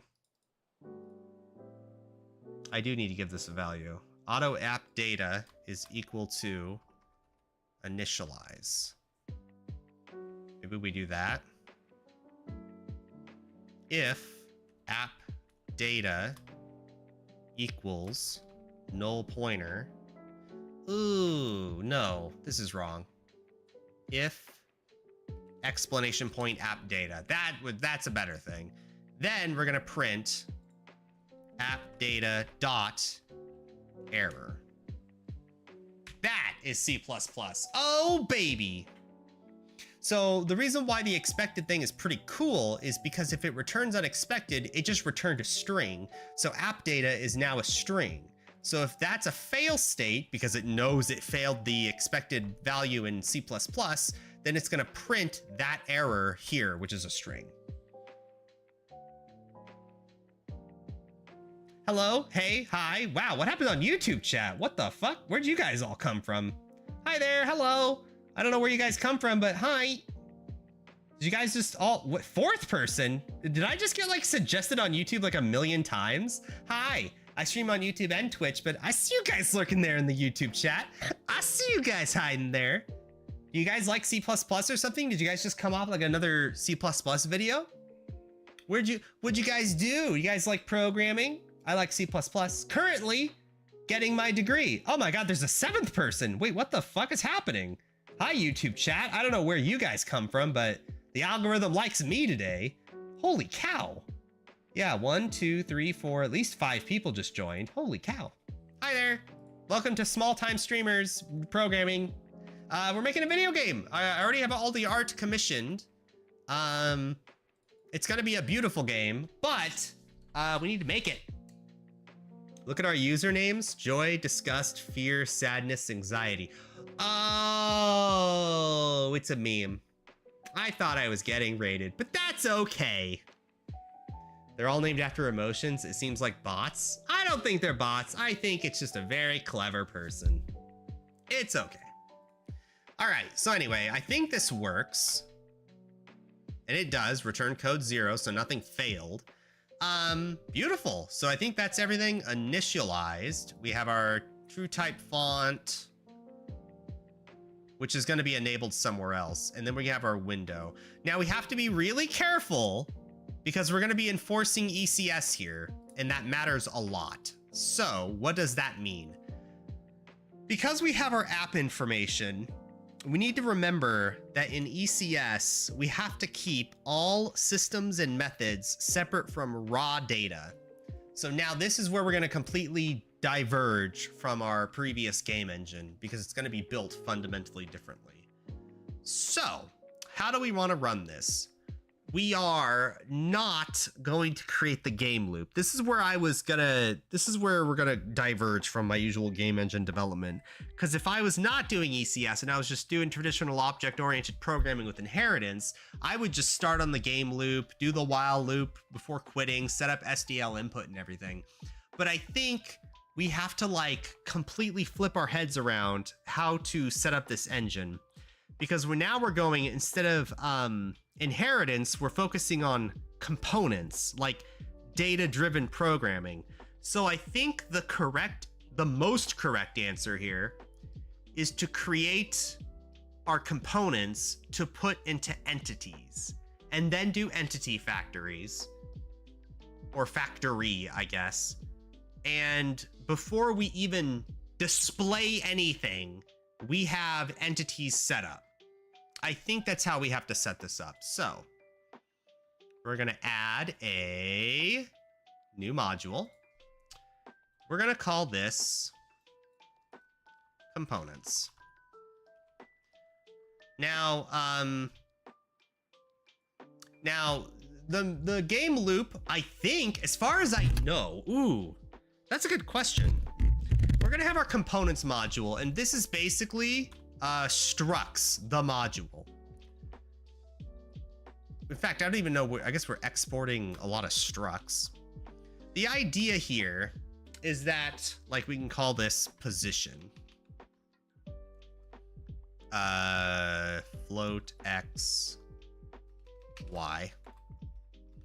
Right? And this is a component. The idea here is, I'm thinking in my head how this is gonna work. I think entities and systems will inherit components, but the main game loop only inherits entities and systems, not components. I think that's how that's gonna work.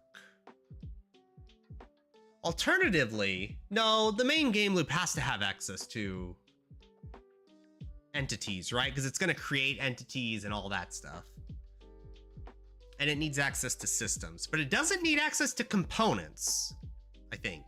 I don't know, but in any case, let's make some components. So export, this is gonna be a lot. Export, struct, we have position, ooh, what do we call this?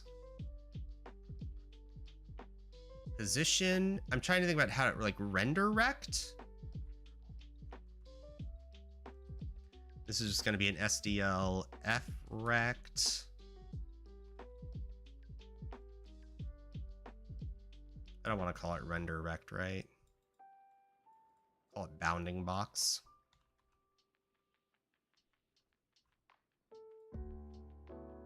Render rect. We need a export struct hitbox SDLF. Oh, we need to import. Jesus. Import SDL.header. Import standard library. SDL frect. This is going to be the hurt box. Hitbox. That'll be the hitbox. What other components are we going to need right now? We're going to need a lot of components. I'm imagining like 100 components.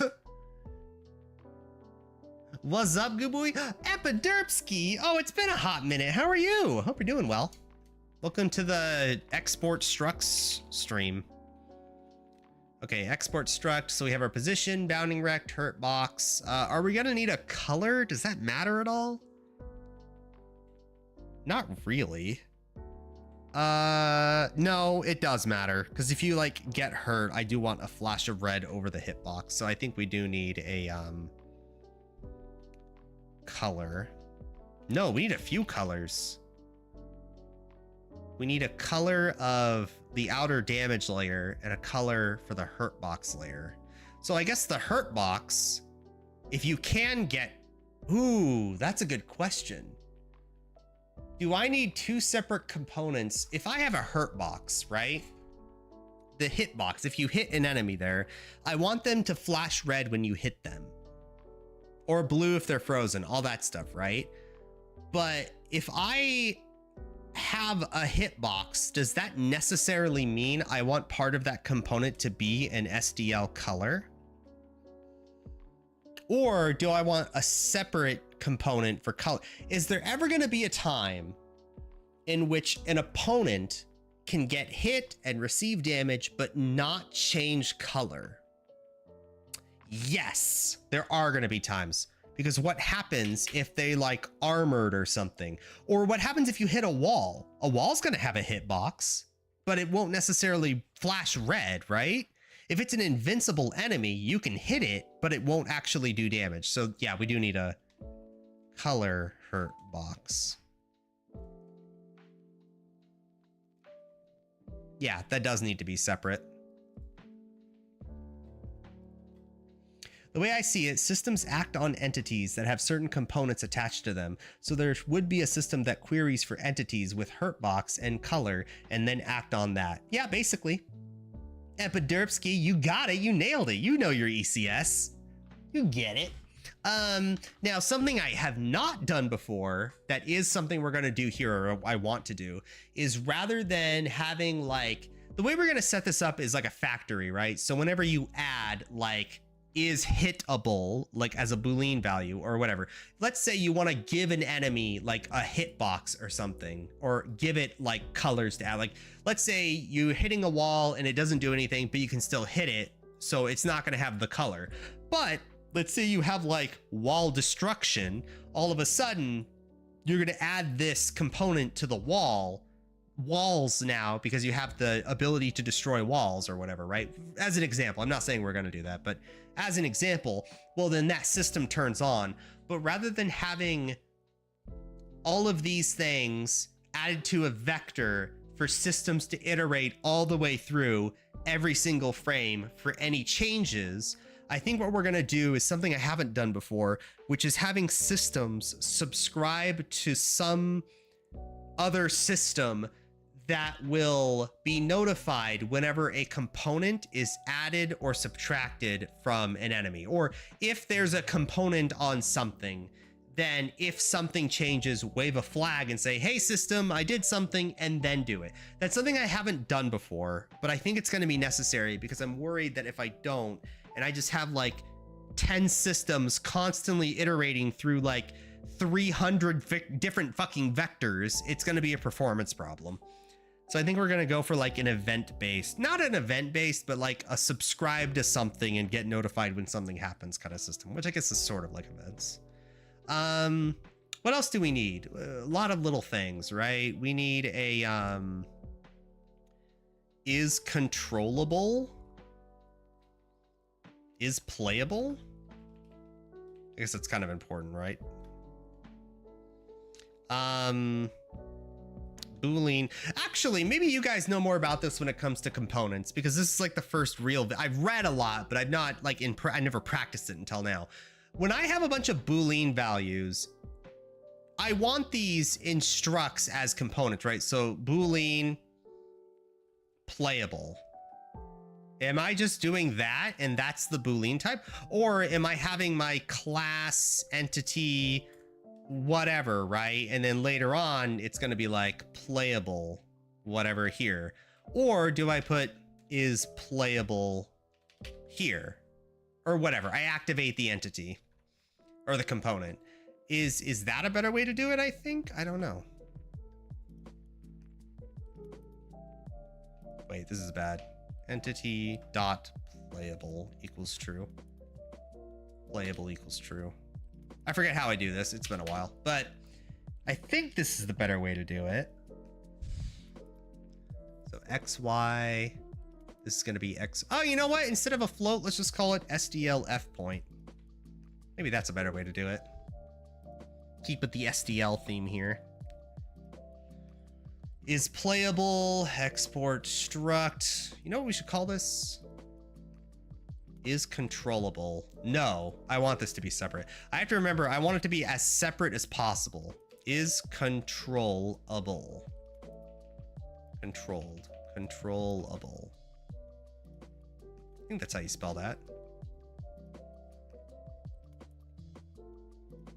Why isn't there a search online button in Visual Studio? Oh man, C++ 20 looks so foreign to me. Oh, because of modules? Dude, modules are so cool. You have no idea how cool it is to have modules. It's so beautiful. Standard expected is a goddamn dream. Autos everywhere is a dream. Print line is a dream. Like, there's so many nice things about modern C++.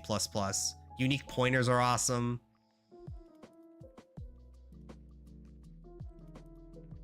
If the entity has an is playable attached, that's all you need, but nothing wrong with having an explicit bool. No, let's avoid it. Let's be hardcore about enforcing ECS if I'm learning it for real. Boolean, controllable. We want these to be separate, by the way, because think about it, right? If something is playable and something is controllable, then you're controlling it and playing it, right? But something can be playable and not controllable. In fact, using this system, I actually like it better this way, because hypothetically, what if we find that, oh, we want the player to be controlling 20 units at the start of the game, and when they run out of units, they die? Well, that means that if half of your units are frozen, they're not controllable, but they are playable. And when you run out of playable things, playable entities, then you lose the round, right? So I do like this distinction, even if a lot of them are going to be super similar with each other and changing both at once. Or not changing both at once, but maybe if this one almost never changes. Can something be controllable and not be playable? Maybe this is just a misnomer. Maybe we need to rename it. Because if you have like mind control on an enemy, then they're controllable. Maybe we go is player? Like, I'm thinking like Binding of Isaac, Jacob, and Esau, where you're controlling two players at once. Maybe by the distinction of is player, it can do things like collect power-ups, for example, whereas an enemy who's mind controlled will never collect power-ups. So I guess there is a distinction, right? We'll just call it player. Yeah, we'll call it that. Maybe we can have like some unit, when you kill a unit, you transfer to that unit. You like switch bodies like Genyu from Dragon Ball Z. Alignment? Player versus something else. Oh, that's a good one. Is player. Export struct is. I'm going to use the word object here, but if this was object-oriented programming, that would be a horrible name. Bool object. No, that's bad. This is bad. This is all bad. We don't want players or anything. We don't want alignment either. This is an entity. A player is an entity, right?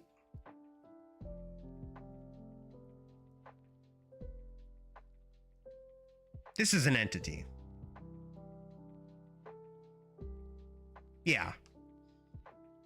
I don't like that. We're gonna kind of call it controllable. Export struct is damageable. Boolean damageable.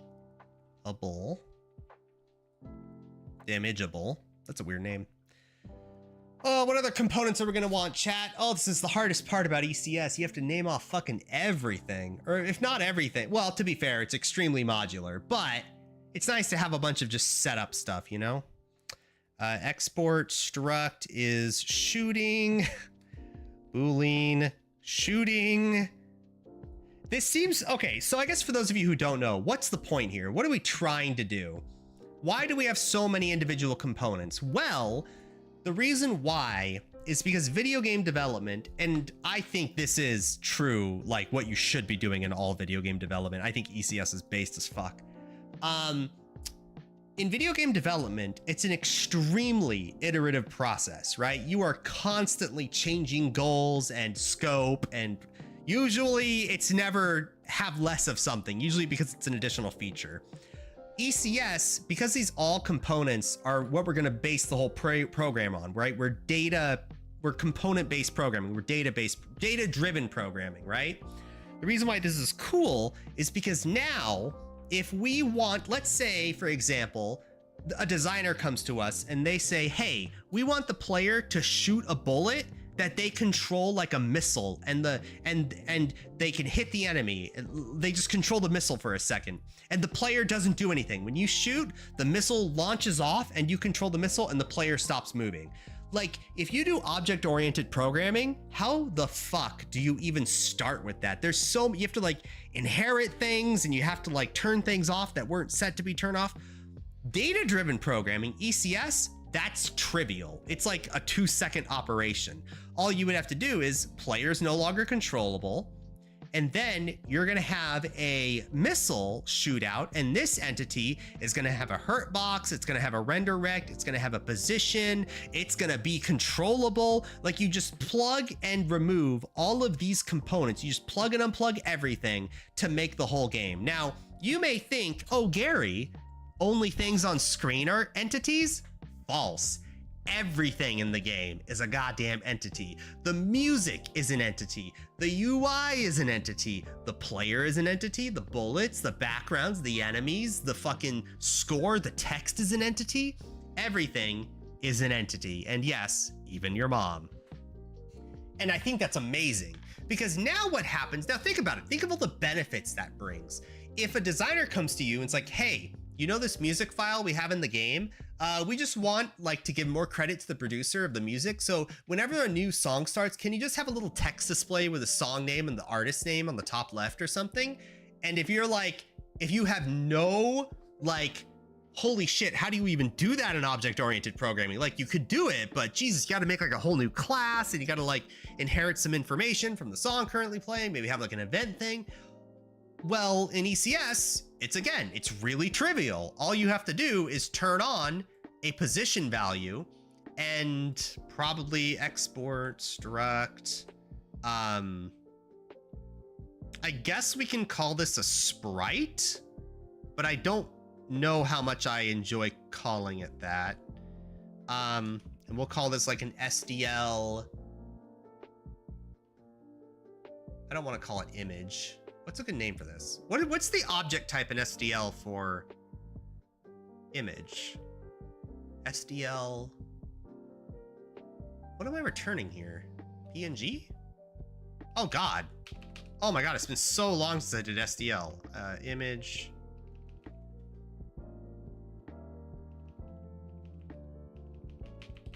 Oh my God, I don't remember. It's been so long. SDL video OpenGL. Pixel format, audio allowed any change. Oh, dude, audio is gonna be a fucking nightmare. I forget. Anyway, you're gonna have some sprite of whatever it is, right? All you have to do is just turn on, oh, and then text. Well, you already have a text entity. Well, that's easy, right? It just all plugs in, and it's super nice and it's super clean, and you already have all the info. It just, oh, it's so nice. And we're gonna make a whole game out of it. Let's think, more components. Health, yes, we do need health. Export, struct, health. So we'll have some system of if hurtbox is interacted with something else and there's health, then subtract health, right? That would be a system. Super simple. This is gonna be an int, right? We're never gonna have partial health. Are we ever gonna have partial damage? Is that ever gonna be a thing? Do I really want damage in like in Binding of Isaac? Your starting damage is 3.5, right? And it's such a specific amount of damage. It is kind of cute though. It is kind of cute. I do like that idea. Let's do a float. This is gonna be HP. And then we gotta have export, struct, damage value. Oh, that's a good question. Oh, this is float damage value. If we want different damage types, this would not be an enumerator. That would be a huge mistake, right? Because what happens if you want to do export struct damage type fire? This would be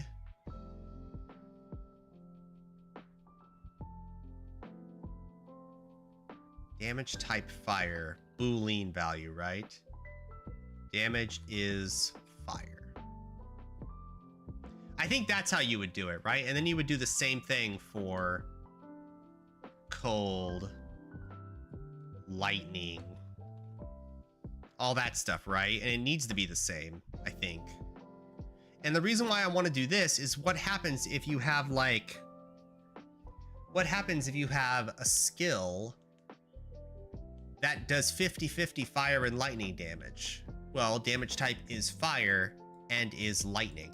Or if you I don't know, we're not even gonna have swords, I don't think, but if you have a sword that does like plus 50 lightning damage and plus 30 cold damage, you can have damage value and damage is lightning, make that total 30. Then you're gonna have a damage value of damage is cold and have that equal 20 or whatever I just said. And then, yeah. I could see it. And again, this is extremely modular, so we can add more to it later, but this is kind of our basic setup, you know? ECS seems good for DLC and mods.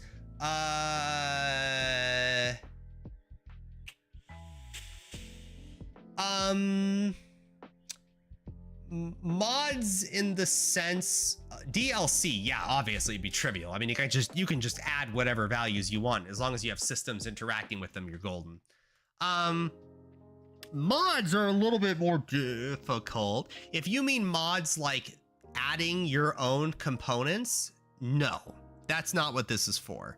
The reason why I say no is because, yeah, adding things right now is fine. This is just data, but data is just data. It's just numbers in the abyss taking memory until you actually do something with them via a system that has to be iterated through and programmed.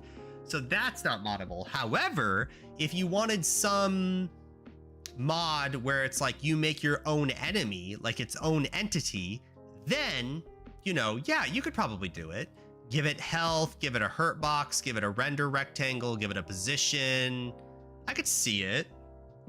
Be difficult. So this is not necessarily for modding though. This is more of a programmer paradigm than like a design paradigm than like, you know, money-making scheme. So how's the render loop looking like? Sleepy Mush! Well, we're doing it differently this time. We're not doing a render loop yet, right? We're doing ECS in its purest form. So we are truly just making a bunch of components I know I'm gonna need sooner rather than later. And then, God, everything is gonna be a fucking component, isn't it? Like, export, struct, like, oh my God, everything. Like the levels, the power-ups, holy shit. There's so much. Like, I'm just thinking of all the things. We're talking like hundreds of components, aren't we? Maybe not that much. Maybe not that much. Maybe we just keep this here. This is fine, right? This is good for now. This is actually not even good enough for now. I need like some way to display a sprite, but we'll get to that later. Oh man, that's so difficult. Anyway, let's move on to the next thing now. we are gonna have entities. So save it, render it, no issues, beautiful. That little flash of black there for like 1 frame, that is our initialized SDL window. The fact that we see it right there, that's beautiful. That means that it found the resolution, no errors, everything got imported correctly with SDL. It's just nice. I don't know why this is giving me an error here, but it's running a standard function right here. Okay, so these components, do they return types or they just inherit the data? So these components, do they return types or does it just inherit the data? So the thing about these components, right, is that well, spoilers, we're gonna have our class entity, right? Ignore the whole entity factory we're gonna have to make for like enemies and bullets and everything. That's for a later time. This is like a simplified version. We're gonna have an entity. This entity is gonna have, again, this is very simplified. It's gonna have an option to take every component if it ever wants to. Because remember, C++ is, I forget the exact term for it, but it does not take memory to let a class have an option for a value. It only takes memory if you actually give it a value, like 0, right? So you're gonna have an entity. An entity, any given entity in the entire game can have any given component. This is good for iteration and changes and stuff. Zero cost abstraction. Thank you, Epiderpsky. God damn, you know your shit. Yes, zero cost abstraction. Now, this is super valuable because when we have our factory, it's gonna automate a lot of this, but we need to program the automation. The idea here is if it's something like is controllable is now a component, well, our main player is always gonna be controllable. So what we're gonna do is have a system where if the player is controllable, and if the input is currently left mouse click, then progress the unit player toward the mouse click at speed of player speed, you know? And that's it, that's the system. So if we were ever like frozen, well, besides having a Boolean value is frozen, you would also have, you would turn off controllable, and it would go off whatever vector it's on, that kind of deal, right? Now, this is super valuable because the way systems are going to work and how we're going to set it up is because every system, most systems, are going to be subscribed to some flagging event where if the player gets hit in the hitbox, the damage system is going to be pinged. It's like, oh, the player got hit by the hitbox. Well, what I'm going to do is check that entity's HP and see and just subtract the value of the damage of the projectile that hit it or whatever, right? And that's a system. So that's why these components exist. I don't know what you mean by inherit the data. The whole point of ECS is explicitly to avoid inheritance. I don't think there's going to be a single inherited value in this entire thing unless you like count entity factories as inheritance for whatever reason. You shouldn't, but if you do. Besides the factories, I don't see a way to inherit. This is data-driven programming. I mean, really, we're managing data first before anything else, and that's going to be what we do. So anyway, there's a whole lot of structs here. I'm trying to think of it. Like audio is going to have an entity, right? It's going to be an entity. So theoretically, if a designer came to me and was like, hey, we want the boss music to be in the attack. We want the boss, when they shoot out waves, to bounce to the beat of the music. Well, that's easy. You just make the music a bullet. And that sounds like a nightmare in normal programming, but in ECS, that's trivial. You just give it some value. You give it like a position value and like a render rect and an image value and a damage value. You just give it values, give it components, and the system just does it all. It adds it to the correct vectors. It'll ping correctly when shit happens to it. Systems will work correctly with it. Everything just works. And that's the beauty of ECS. So that kind of modularity is something that is given with data-driven programming. Now, like with anything, ECS is not free, right? Nothing is perfect, and neither is ECS. In video game development, goddamn, this is amazing. But it does come at a cost. Hypothetically, if we end up with like, say, 400 of these little export structs, these little components, if we end up with 400 of them, and I'm trying to think about how to phrase this. Let's say we have 10,000 bullets on the screen. They all get added to a vector, and they all like ping the system for like movement, for example, right? Like export struct is moving, bool moving. So they all have the component, they are moving right now, okay? So the system for moving gets pinged constantly.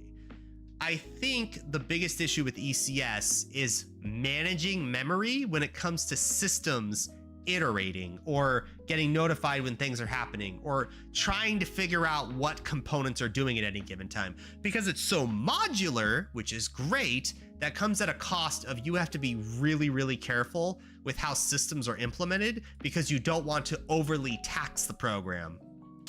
I'm not gonna say performance is the real cost here because it's video game development. It's some of the most performant requiring software out there in the world, if not the most, besides maybe like research software. Because you have to be careful about that with performance. You kind of have to be knowing what you're doing with like, subscribing to events, that kind of deal. If you do the thing most schools will teach you, which is just ranged for loop everything. So like, if entity equals moving, if entity dot moving equals true, then I'm doing this backwards, sorry. It is a for loop. For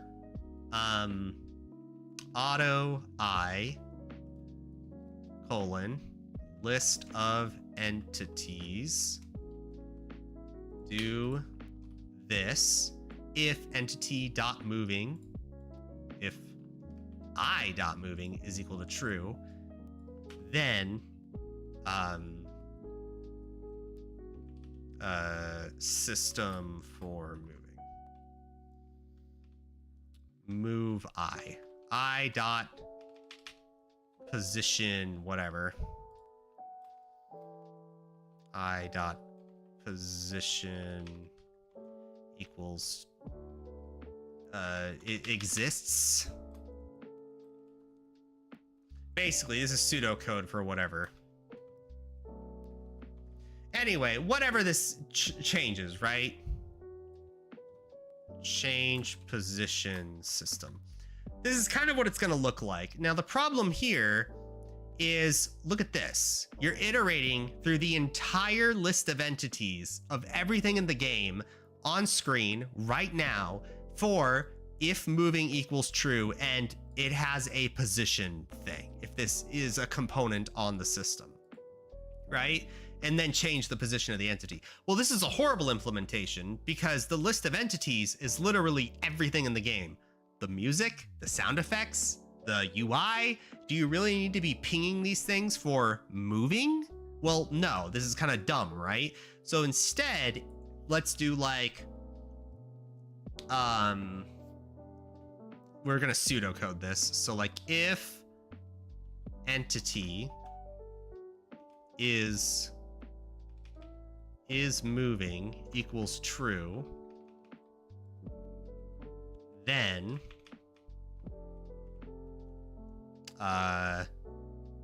let systems know.